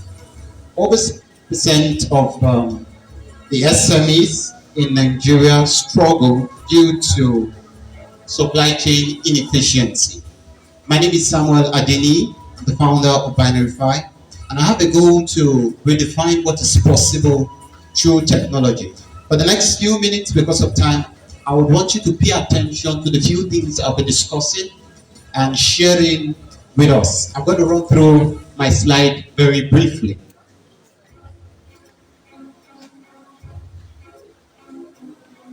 Okay, great. So first, digital transformation. Digital transformation is reintegrating technologies into all business operation. Where are the sectors that these operations can happen? Where are the sectors that we can introduce these technologies? We can introduce them in the agricultural sector. We can introduce them in oil and gas. We can introduce them now in energy. It's very, very easy. I myself have done quite some work in the energy line, ensuring that certain things can now be mitigated. We can now forecast. We can now make all of this. The finance is now getting a good edge of our digital transformation. What are the existing challenges in digital transformation? What are the existing challenges that our value chain is facing in Nigeria? Some of them include this. We have the supply chain inefficiency. If you can look at my picture very well, and if you can remember, I don't want you to laugh, but how many times did our grid fall last year? How many times? 12, 10? Right. You find that this is a major challenge we are facing in digital transformation. If power is down, then a lot of operation not function. Another challenge is in the digital skill gap. A lot of us, I imagine, and thanks to the popularly known word now, SAPA is happening to a lot of people. Is it true? And the challenge there is that a lot of people now don't longer have the patience to learn what is required to be able to transform their businesses, to be able to transform even their personal brand. We are all blaming the government, but you see, there's only so much that the government can do. If we don't decide to make certain changes by ourselves, then we are just going to keep going back and forth in these problems. What are some of the impact that this digital transformation can bring? It can bring supply chain optimization. We can now track businesses. Just while I was coming, I was with the CEO of TechApro, just sitting down at the back there, and he was telling me how he ordered some goods from China, and instead of the goods to come down to Nigeria, it had to find another route to Netherlands. And the only way he was able to know was because there was a tracker on these goods, so they could tell him that, hey man, we are so sorry, what you ordered for, even though it's a lot of money, will not come as expected in this time again, but it is now at a particular location. It is not lost in the air. Now, although he's in Nigeria, seated even right in this hall, he is at rest because of some of these things that our technology are now doing.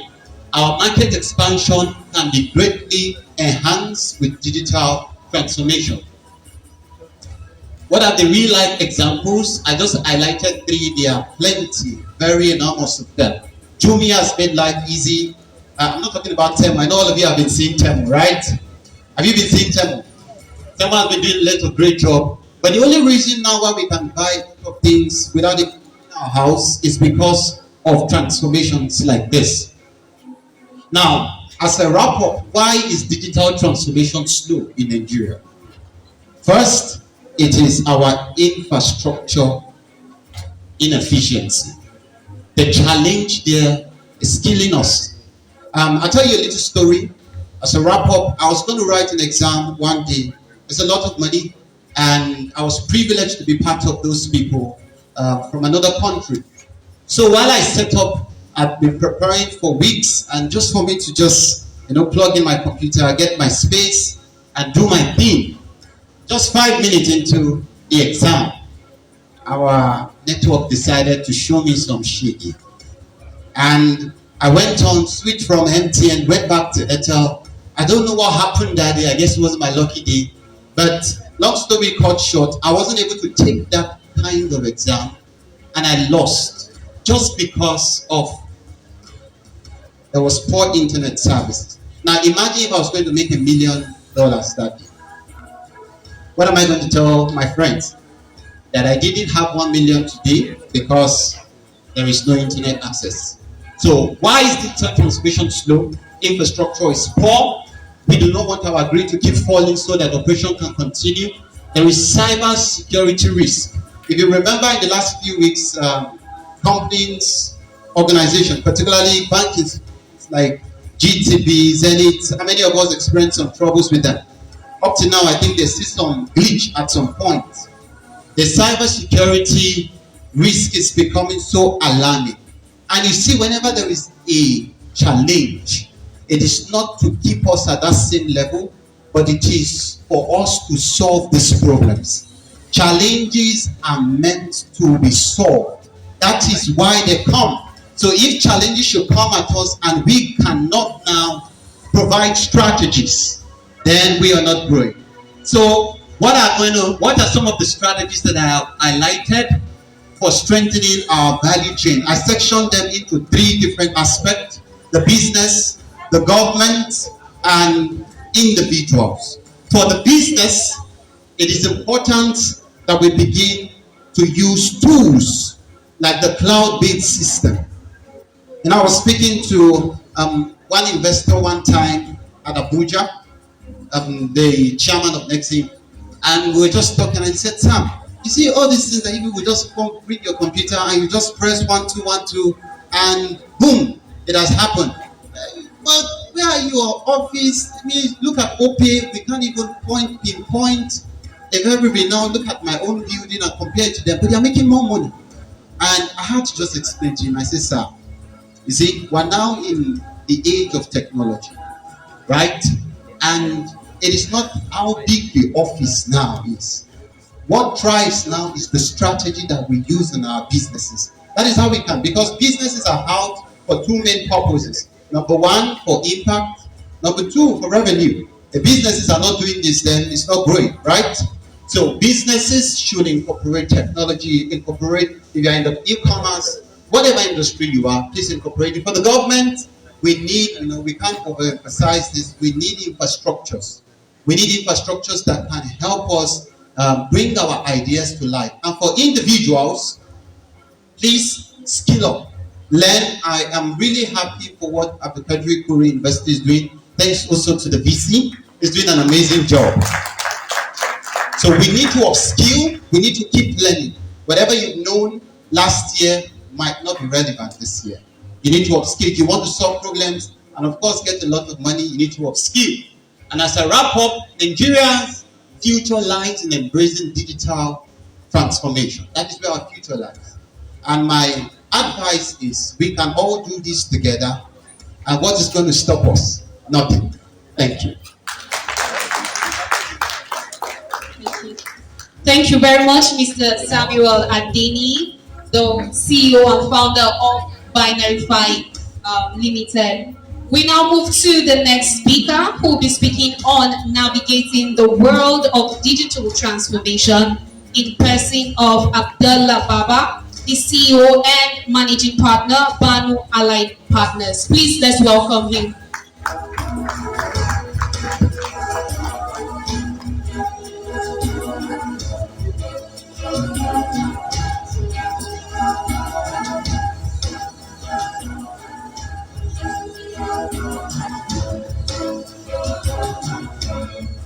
Thank you very much. Good afternoon, Vice Chancellor, Management of Akuru University. My Abdullahi Baba Idris, and I will be present navigating through the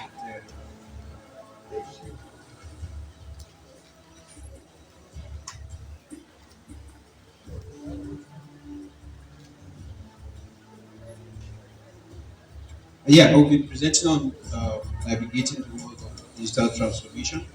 Um, we can't live without technology because it's reshaping our lives and the culture of our industrial revolution, should I say.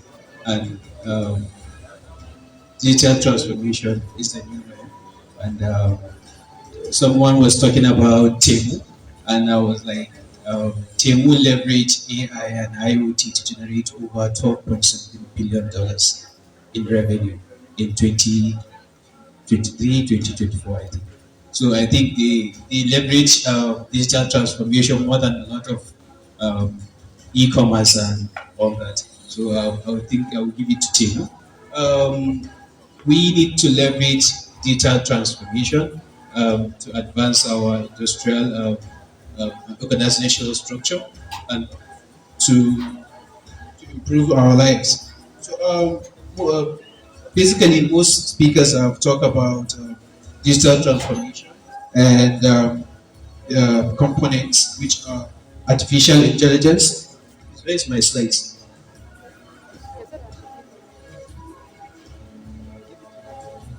Anyway, digital transformation. We may understand the key components of digital transformation, which is AI, that's artificial intelligence, blockchain, cybersecurity, cloud computing, and Internet of Things. These are the key components we need to leverage on to ensure that we reach maximum capacity of the digital transformation we are driving towards. Then I will lay more emphasis on the challenges we are having based on the digital transformation we are discussing today, which is resistance to change, upskill and data management, integration complexity, and security threats. This is a major challenge because people are not really conversant with change. People don't really like change, and we need to invest. I would say we need to invest in our hubs. Last time I was talking to the director of ICT, he was telling me that Akum is developing a GT hub, which is very important. This is going to help us in transforming a lot of startups into creating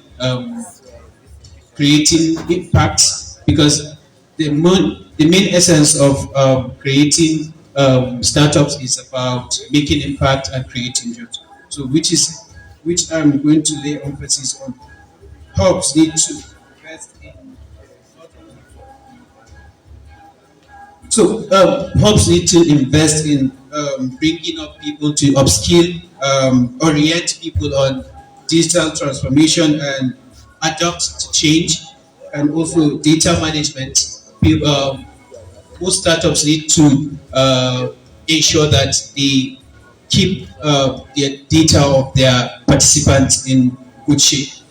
Then also critical strategies for success, critical thinking. Students and entrepreneurs need to invest in critical thinking. Without critical thinking, we cannot develop products that can drive change. Problem solving is another key factor to success. We need to invest in problem solving, think outside of the box. That's what I mean by problem solving. Then roadmap.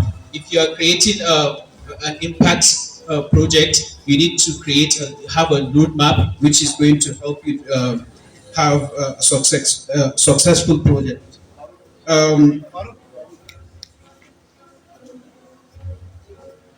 Another key factor is collaborating with stakeholders, which is very important. If you invest in collaboration, and networking, you're going to have a successful project because you can't know it all. That's why you need to collaborate with key stakeholders and also game changers, community builders, and policy makers. Leverage on available data. Yes. So data is the new oil, as they say, and also the more you have data, the more you are able to create change and also make impact. Without adequate and enough data, you cannot have a successful project, especially when it comes to startups, businesses, and the rest. So it's very important to leverage on available data. The last thing is mentorship. Individuals, entrepreneurs, startups need to invest in mentorship. They need to come together and create an avenue for them to be mentored by experts and professionals in this ecosystem. In this regards, I would like to say this is the end of my presentation, and I will yield. Thank you very much. Thank you very much, Mr. Abdullah Baba. Next, to talk to us is Mr. Emmanuel Jibolu. He's going to talk to us on cyber security, a catalyst for promoting digital transformation. Mr. Jibolu.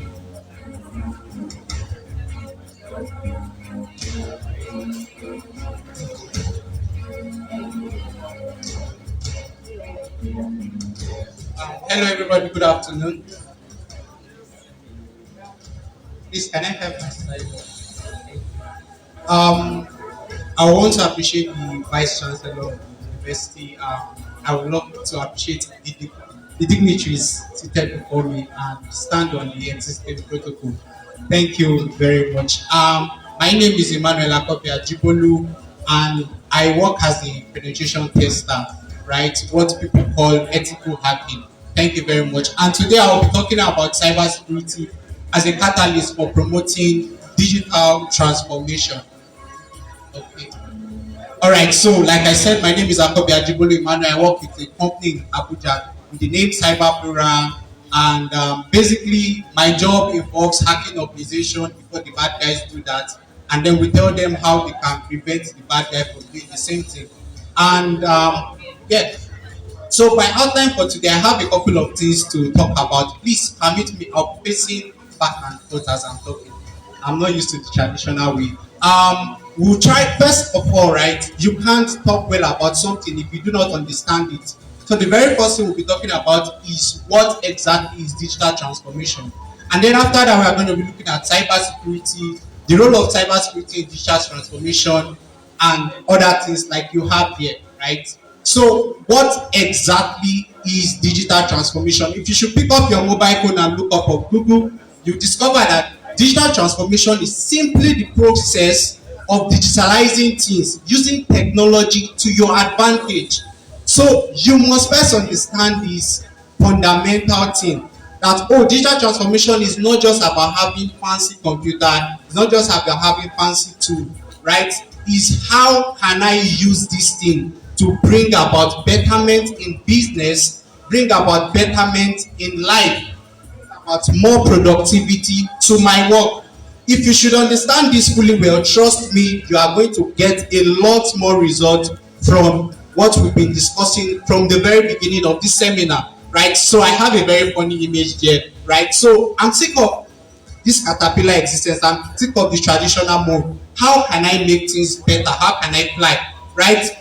Now, the whole purpose of this, like I've said, is to improve efficiency, deliver better customer experience, and foster innovation through new technology and other things as you may have. So what exactly are some tools that we can use to attain this digital transformation? So permit me, my mode of delivery in this presentation might be different because I'm trying as much as possible to capture my different audience, right? I have dignitaries here, professors, and then I have students, young ones like me, who are the ones I'm most passionate about right? Because my happiness after this presentation, after this seminar, is that I will have somebody who is going to be challenged and somebody who is going to probably do the next great thing in Nigeria in different aspects of ICT. So what exactly are the tools you can use? Remember, like I've said, it is not just about having a fancy phone. It's not just about using the latest iPhone. There are people who are using technology which are not the latest and the greatest, but they are making more impact than people that have the latest and the greatest. And you have to understand that as a Nigerian,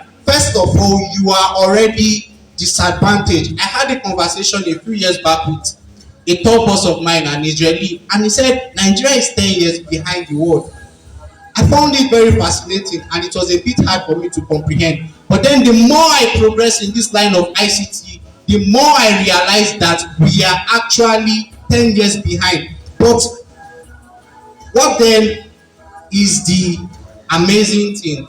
We still have people coming from this part of the world still competing with people who seemingly are 10 years ahead of us. So you must understand this, and you must be able to take advantage of these things. Things such as cloud computing, big data, Internet of Things, artificial intelligence. Yes, it's fine we have ChatGPT right now. It's fine ChatGPT is doing a lot of great things. But then your thinking process for the young folks should be, how can I leverage this thing? It is not just a fun leverage artificial intelligence. What problem domestically is artificial intelligence going to solve for me? It is only through this way that we can bring about digital transformation. Now, having explained this, what exactly is cybersecurity? In layman terms, for the sake of my different audience, you have to understand that cybersecurity is simply protecting technology in different forms, whether physically, whether virtually, whether WhatsApp, prevent somebody's WhatsApp from getting hacked. That might look basic, but you may not understand the impact. For the secondary school students, if your WhatsApp should be hacked, it's not necessarily a big problem. You don't have much thing going on there. But if the VC WhatsApp account should be hacked, it's definitely a disastrous problem. Do you understand? So we must understand, how exactly can we protect these things? How exactly can we use cybersecurity? How exactly can we be cybersecurity professionals? So yeah, I have that here. So what role exactly does cybersecurity play in digital transformation? One, I have, it enables trust in our system and processes. The reason you are able to use your mobile application is because you have a sense of trust on the provider. It's because you have a sense of trust for whichever bank you are using, maybe the traditional bank or the solution that you are using. And how do we come about bringing this trust? We come about this mainly through what? Cybersecurity. You only use a mobile application, a banking mobile application, that you are sure when you wake up tomorrow, your money is still intact. Are we together? Now, you are only able to use cloud because you are sure whenever you need these resources, you will always have access to them. And all these are being made possible through cybersecurity. Right. Next I have here is protect sensitive data, critical infrastructure, and customer information. Still buttressing on the point I've made, your customer as a business owner seated here can only trust you when they are sure that you are properly protecting their data. And right here in Nigeria, right here in Africa, we have a lot of these areas left untapped. We have a lot of these areas left untapped, only waiting for somebody in this room to wake up and pick up this call. And trust me, it is not an easy work, but then at the end of the day, it is very rewarding, mentally, financially, emotionally, and morally. Next, we have safeguard against data breach, downtime, reputational damage, and the likes. Just like somebody was saying here the other time that, okay, he was trying to do an exam online, and then funny enough, he did not have internet access. As a cybersecurity professional, the first thing that my mind is that, could there be a chance that that's what we call a denial of service attack, when somebody simply chooses to make a service unavailable to everybody? So, like I've been saying from the start of this presentation, you must try as much as possible to see opportunities to be able to bring about this digital transformation, right? And ensure compliance with regulations. This has to do a lot to do with businesses.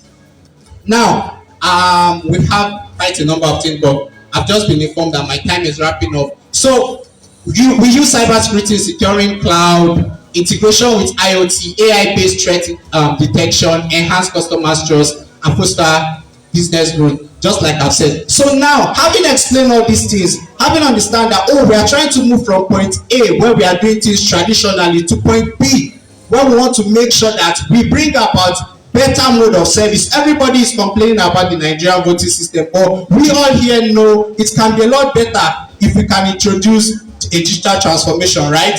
And a lot of other things that we have in Nigeria. So now, it is not just about complaining. Are you seeing it about a challenge, or as a challenge rather, or you are seeing it as an opportunity? If you are seeing it as an opportunity, what will you say? Challenge accepted. You would accept the challenge, confront it, and try to surmount it, just like I have in my next slide.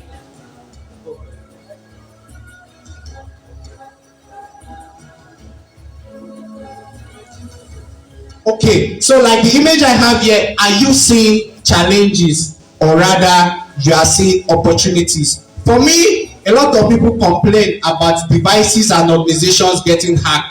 I see it as an opportunity to use the technical IT skill that I have gained to make a good living for myself, and at the same time also protect people. Right? So we have malicious hackers out there. We have rapid pace of change, skill gap, and a lot of legacy system in this environment. So these are the challenges. But at the same time, there are also opportunities. Just like I've said, I am a good hacker. I help to fight malicious hackers. That's a challenge that has been turned to an opportunity, right? We have a lot of changes happening. You can as well thrive on this. Take advantage of these changes that are happening from time to time. There's a skill gap. True, that makes sense. How can I make sure I stay ahead of the game? If you have skills, right? We have people who are looking for these skills, and you can render it to them as a service. In this same challenge, you are beginning to make a living for yourself, right? And then we have a lot of legacy system in an environment which you can also work towards improving. So, impact of cybersecurity on businesses. It helps to build customers' trust and loyalty, ensure compliance, reduce financial risks, support uninterrupted operation, just like the example I've given. So, what does the future of cybersecurity looks like? From this little pep talk that I've given you, I can tell you categorically well that it is very bright, and we are hoping a lot more people will embrace this and help fight the bad guy, because we have far more bad guys than good guys in this line of IT. So thank you very much. I would love to take your questions, should in case you have any after the seminar, right? I'll be very much available to take them. Thank you very much. Thank you very much, Emmanuel Ajibolu. It is not enough to build systems. How secure and safe are those systems for people to use? Very quickly, we'd like to recognize the presence of one of our sponsors, United Bank for Africa. We have the manager of the bank and staff here present. We also have the Director, Resource Mobilization and Tech Fund Desk Officer, Abdulkadir Kure University, in person of Mr. Shehu Muhammad Serkindaji. Please, you're all welcome. We now move to the final presentation from one of our speakers. He'll be speaking on the impact of data on the transformation of Nigerian businesses. Please, let's welcome Mr. Abdullahi Saeed for his presentation.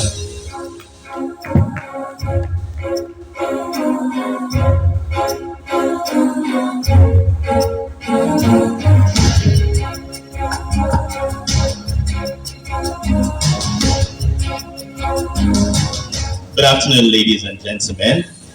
Permit me to stand on all existing protocols. Having said that, I'll be speaking on the topic titled The Impact of Data on the Transformation of Nigerian Businesses. right? A lot have been said by different speakers already today on the theme of the event, which is entrepreneurship and digital transformation. However, let's dive straight into what the slide is about today.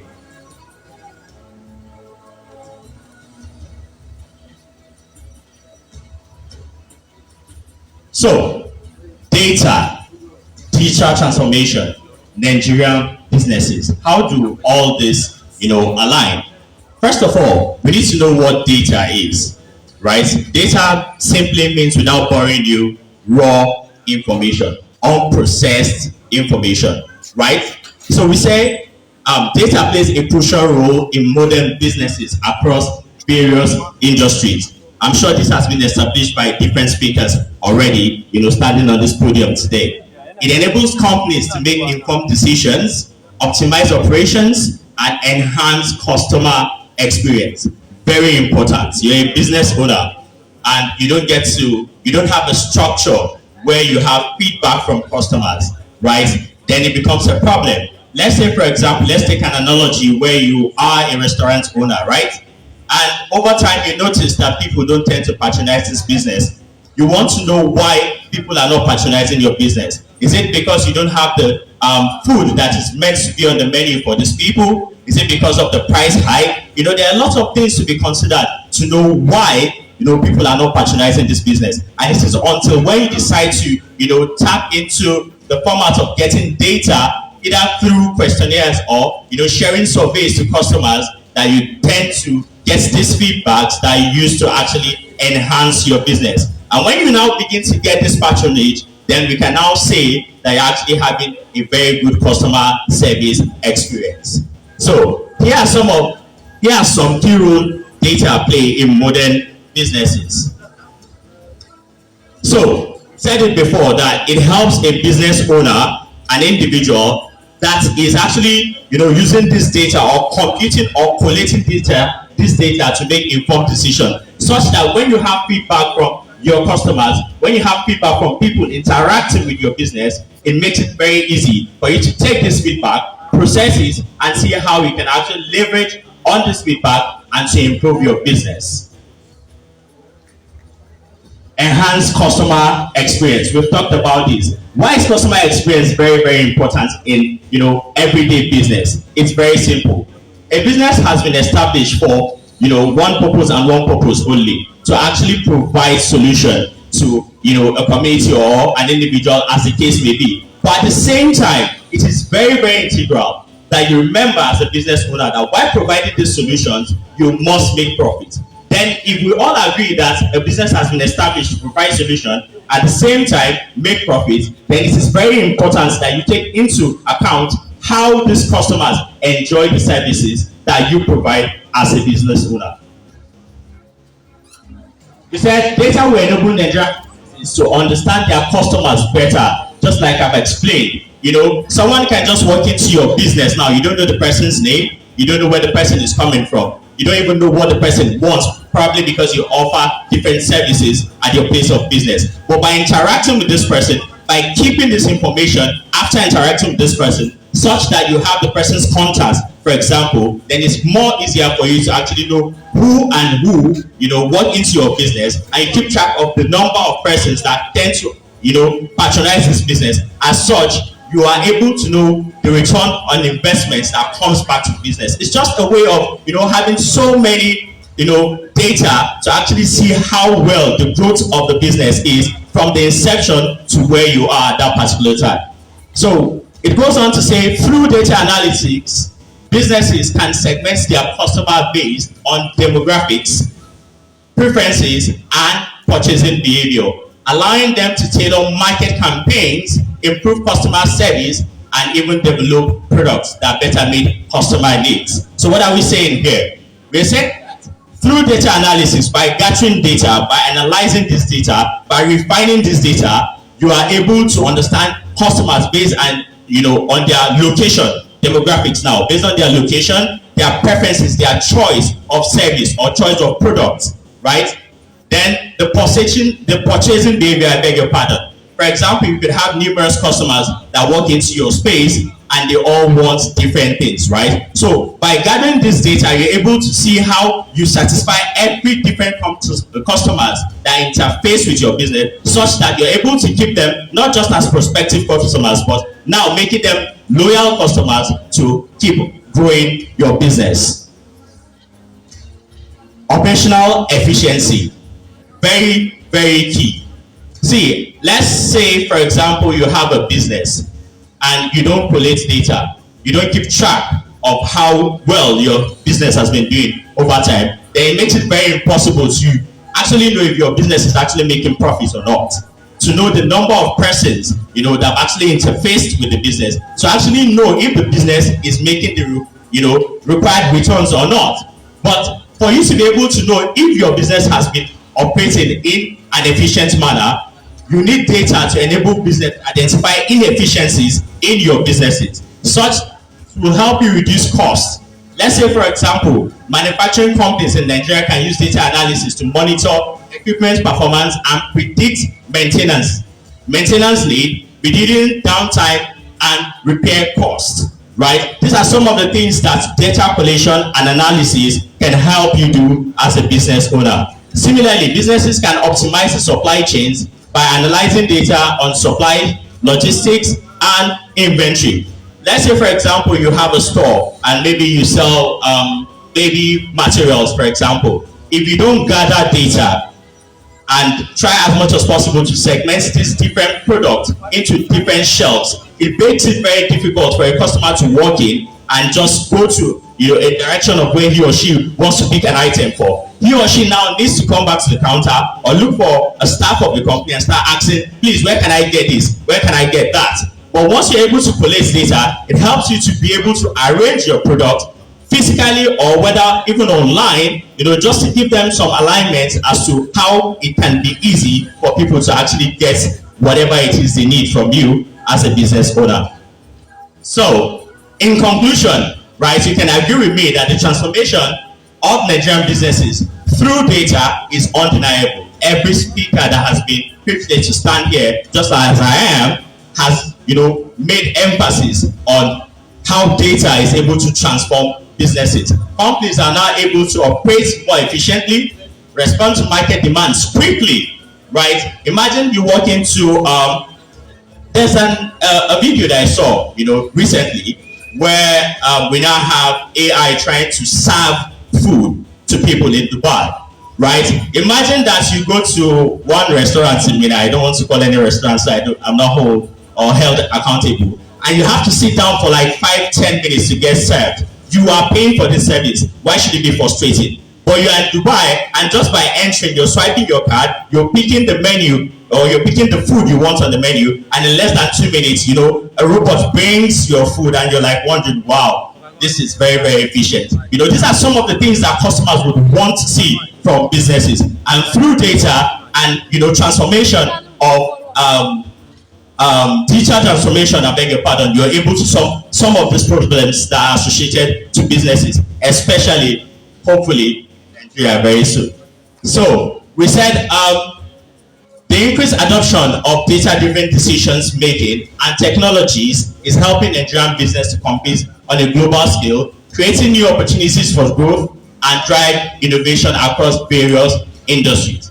However, for this transformation to continue, it is very important to address challenges such as data privacy, infrastructure, and digital literacy, ensuring business can fully leverage on the potential of data. What are we trying to say here? There are some people, when you go to them to take survey, they are very skeptical of actually taking this survey because they feel they might not have the data protection privacy that is needed. As such, you don't want to partake, in this survey. And it is very important that company begin to adopt some of these processes. Just like the previous speaker spoke earlier, the cybersecurity, analyst, in presence of Mr. Emmanuel Ajibolu, he was talking about the shortfalls that come with, using AI and, the transformation we have today.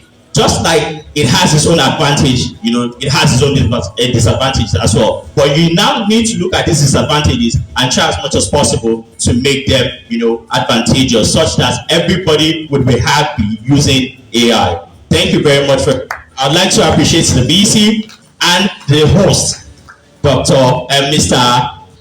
by the special grace of God. I'd like to tell him that the Director of ICT, ACOM, in person of Mr. Omar Zachary Ramadan, for this wonderful opportunity. Thank you very much and have a nice day.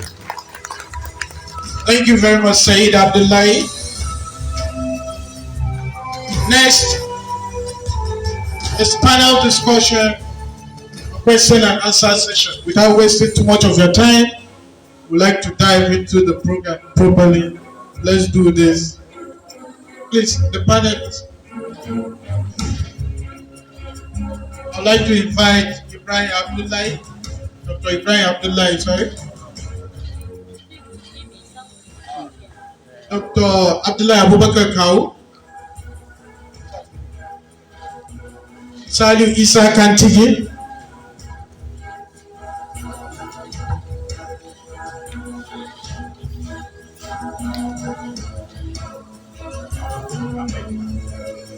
and engineer Dr. Bala Aliu,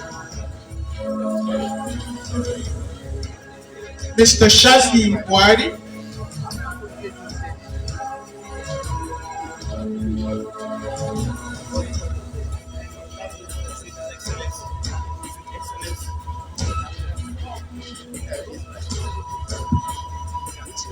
our first question is on cyber security.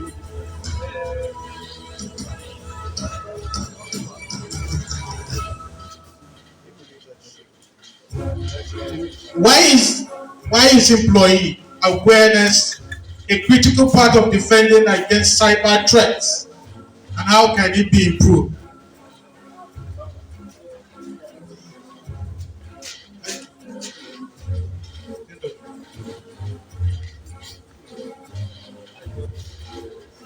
Sally, second.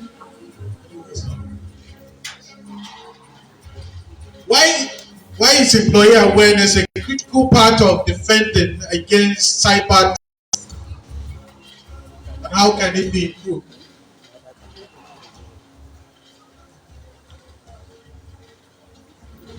Thank you so much for the question. So, every employee, we know we are on digital age these days. The first thing we need to do is digital, literacy for our, business.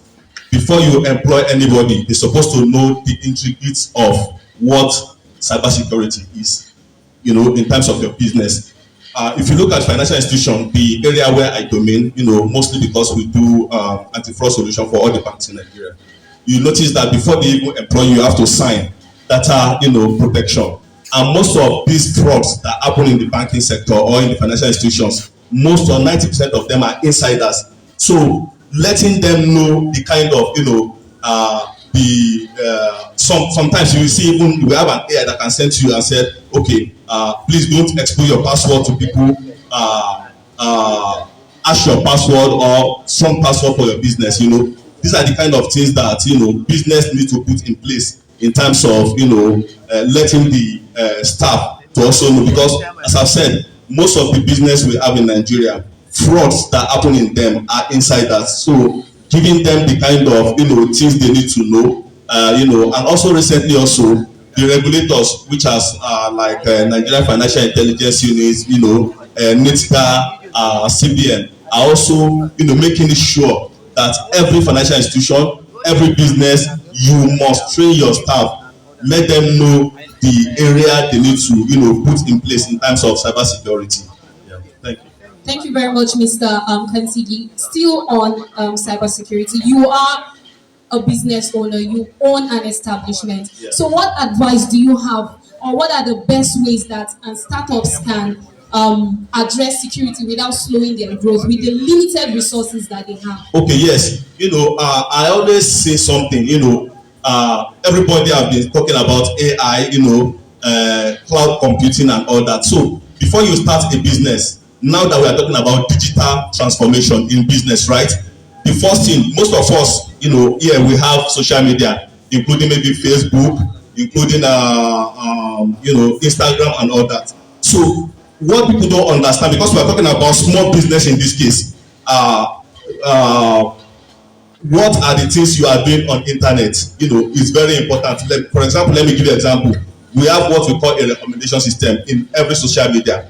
A recommendation system, when you log on to Facebook, for example, you like comments, right? Or you like content what somebody posts. This information is being collected, and they will now give you a suggestion. Like, for example, if I'm somebody that I want to be selling rice, I have rice mill in Kantigi, my village, for example, and I want to go far. So the thing I need to do is, when I go to the internet or go to social media, I need to open a page.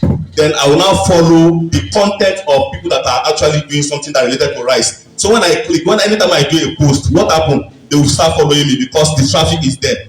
But by the time I'm into business of rice, for example, and I'm following somebody that is doing housing business, if I post the content, I will not have a follower. So in business, what you need to do, that's the local one, right? We are not talking about the big business, we're talking about the small business. So the content you follow on social media when you are trying to transform your business or sell your business out is very important in digital space we have now. I think I've answered your question. Yes, right? you have. Thank you very much, sir. Thank you very much. Dr. Abdullah Abubakar, what's the biggest roadblock businesses encounter when adopting multi-cloud solutions, and how can they overcome it? Thank you very much. First, I would want to say that the biggest challenge, like we know, is in the human resource. The human resource is understandably the biggest asset, but can come to become the biggest liability sometimes of organizations. So it's important that as an organization, first, you ensure people that you employ are culturally fit and are organizationally fit based on the vision of the organization. And as an example, you have an institution like Apple. It's important that people get not only digitally literate, like Professor Pantami mentioned, but fluent and proficient. So much so that you should be able to get employees that whenever you send email, they don't have to print. They know they should reply, and all that is happening on the cloud. Can you touch your email? You can't. That is actually a cloud solution, isn't it? But when you have an employee who need an assistance to reply emails, to do basic things that happen in the cloud, then you begin to form, you begin to engage with problems. So it starts really from there. But going forth is digital transformation, and it's different from digitalization. In digital transformation, you are going to processes of organization. And I tell you, thankfully, the manager of UBA is here. In UBA, when they want to send memos, they don't send paper from one table to another. They send emails, and they can attest to it. I always say we have very close model. We don't need to travel abroad to really learn the best practices. And it comes from really successful businesses even amongst us. Go to Chicken Republic as an example. Basic operational efficiency is employed even in cleaning the bathroom. You see a rota when last the cleaner cleaned the bathroom. What does it cost to have it in our institutions that you take, until, just go to our institution and check, some of those stations, and you will really be sad. And there are people employed, but what happened? They are not culturally fit. They don't share in that vision. So the issue of cloud services, there are really things we already engage with, but we need the human resource that are in our organizations to be fit to use these things, and that our leadership, the management of the university, up to, heads of the departments, also make it a point of duty to employ the use of these things. Some of them come at little or no cost. Of course, some with costs, but you see that it's in the use. There's this point around monetary evaluation called demand and use. If the leadership does not demand, will the people down use? So it goes hand in hand.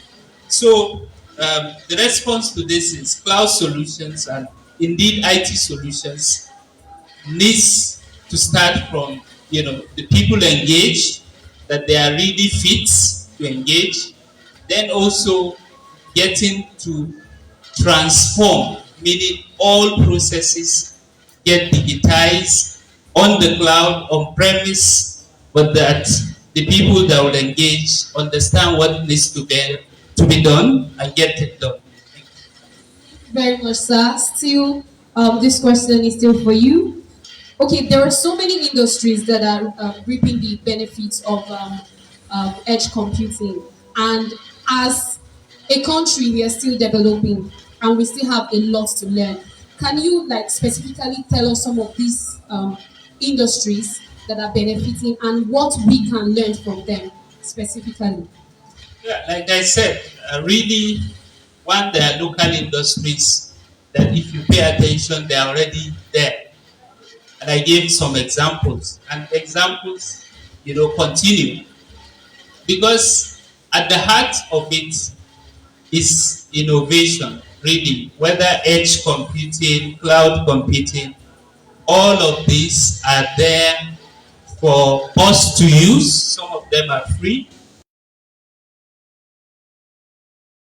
System. They give you example of how our bursaries should operate. When our bursaries are operating, for instance, paper, probably there's a good case to do a study tour of the banks and go back to those. We have banks around us.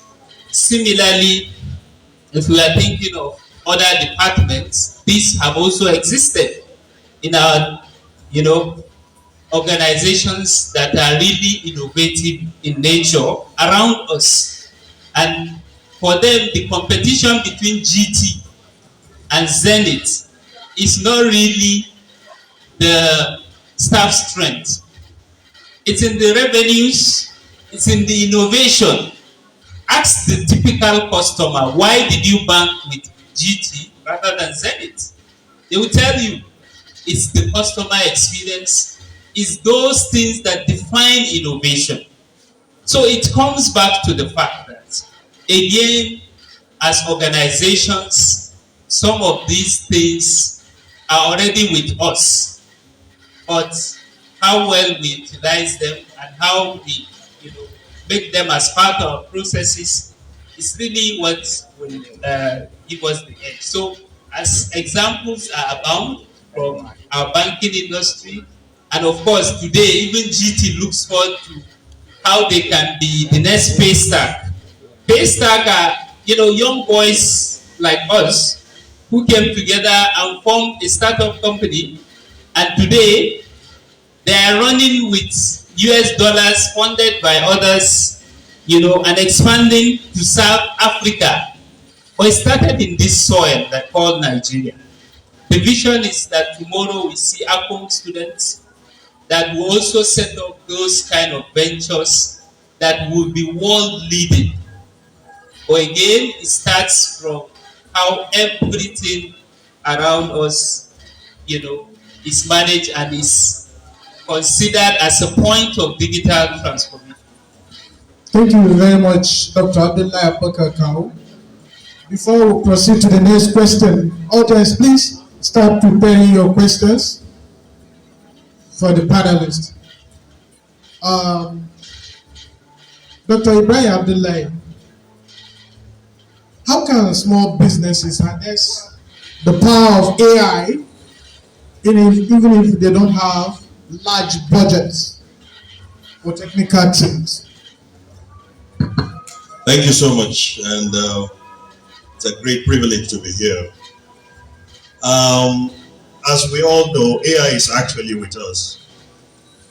It is one of the most closest fruits that you can just harvest. As we sit here, just to follow your question properly, as we sit here, we are generating data. And if we are generating data, we are already in AI. All we need to do is to harvest, to process, and now use. Because AI in its entirety is about training, usage, and just studying the pattern. So little businesses, let me give you a live example. If today Abdulkadir Kure University, Mina, have lots of boreholes sunk around the corners of the university, you can employ the students and challenge them with the likes of the Director ICT and Engineer Bala here to develop an AI model that when you put on the borehole, you don't need to go back to put it on. Meaning, we study the power of the water dripping after the tank is filled up. We select the models and go as small as Amalex in Kasongwari or Ketanogwari and buy the sensor. So you just study the pattern to which the water hits on the sensor, and if you understand and differentiate between the rainfall and the fuel tank, then you have AI already. So it's so simple like that. So I've used this to answer the first local part of it. Then to also underline it, there's what we call availability and accessibility. You cannot have access to what is not available.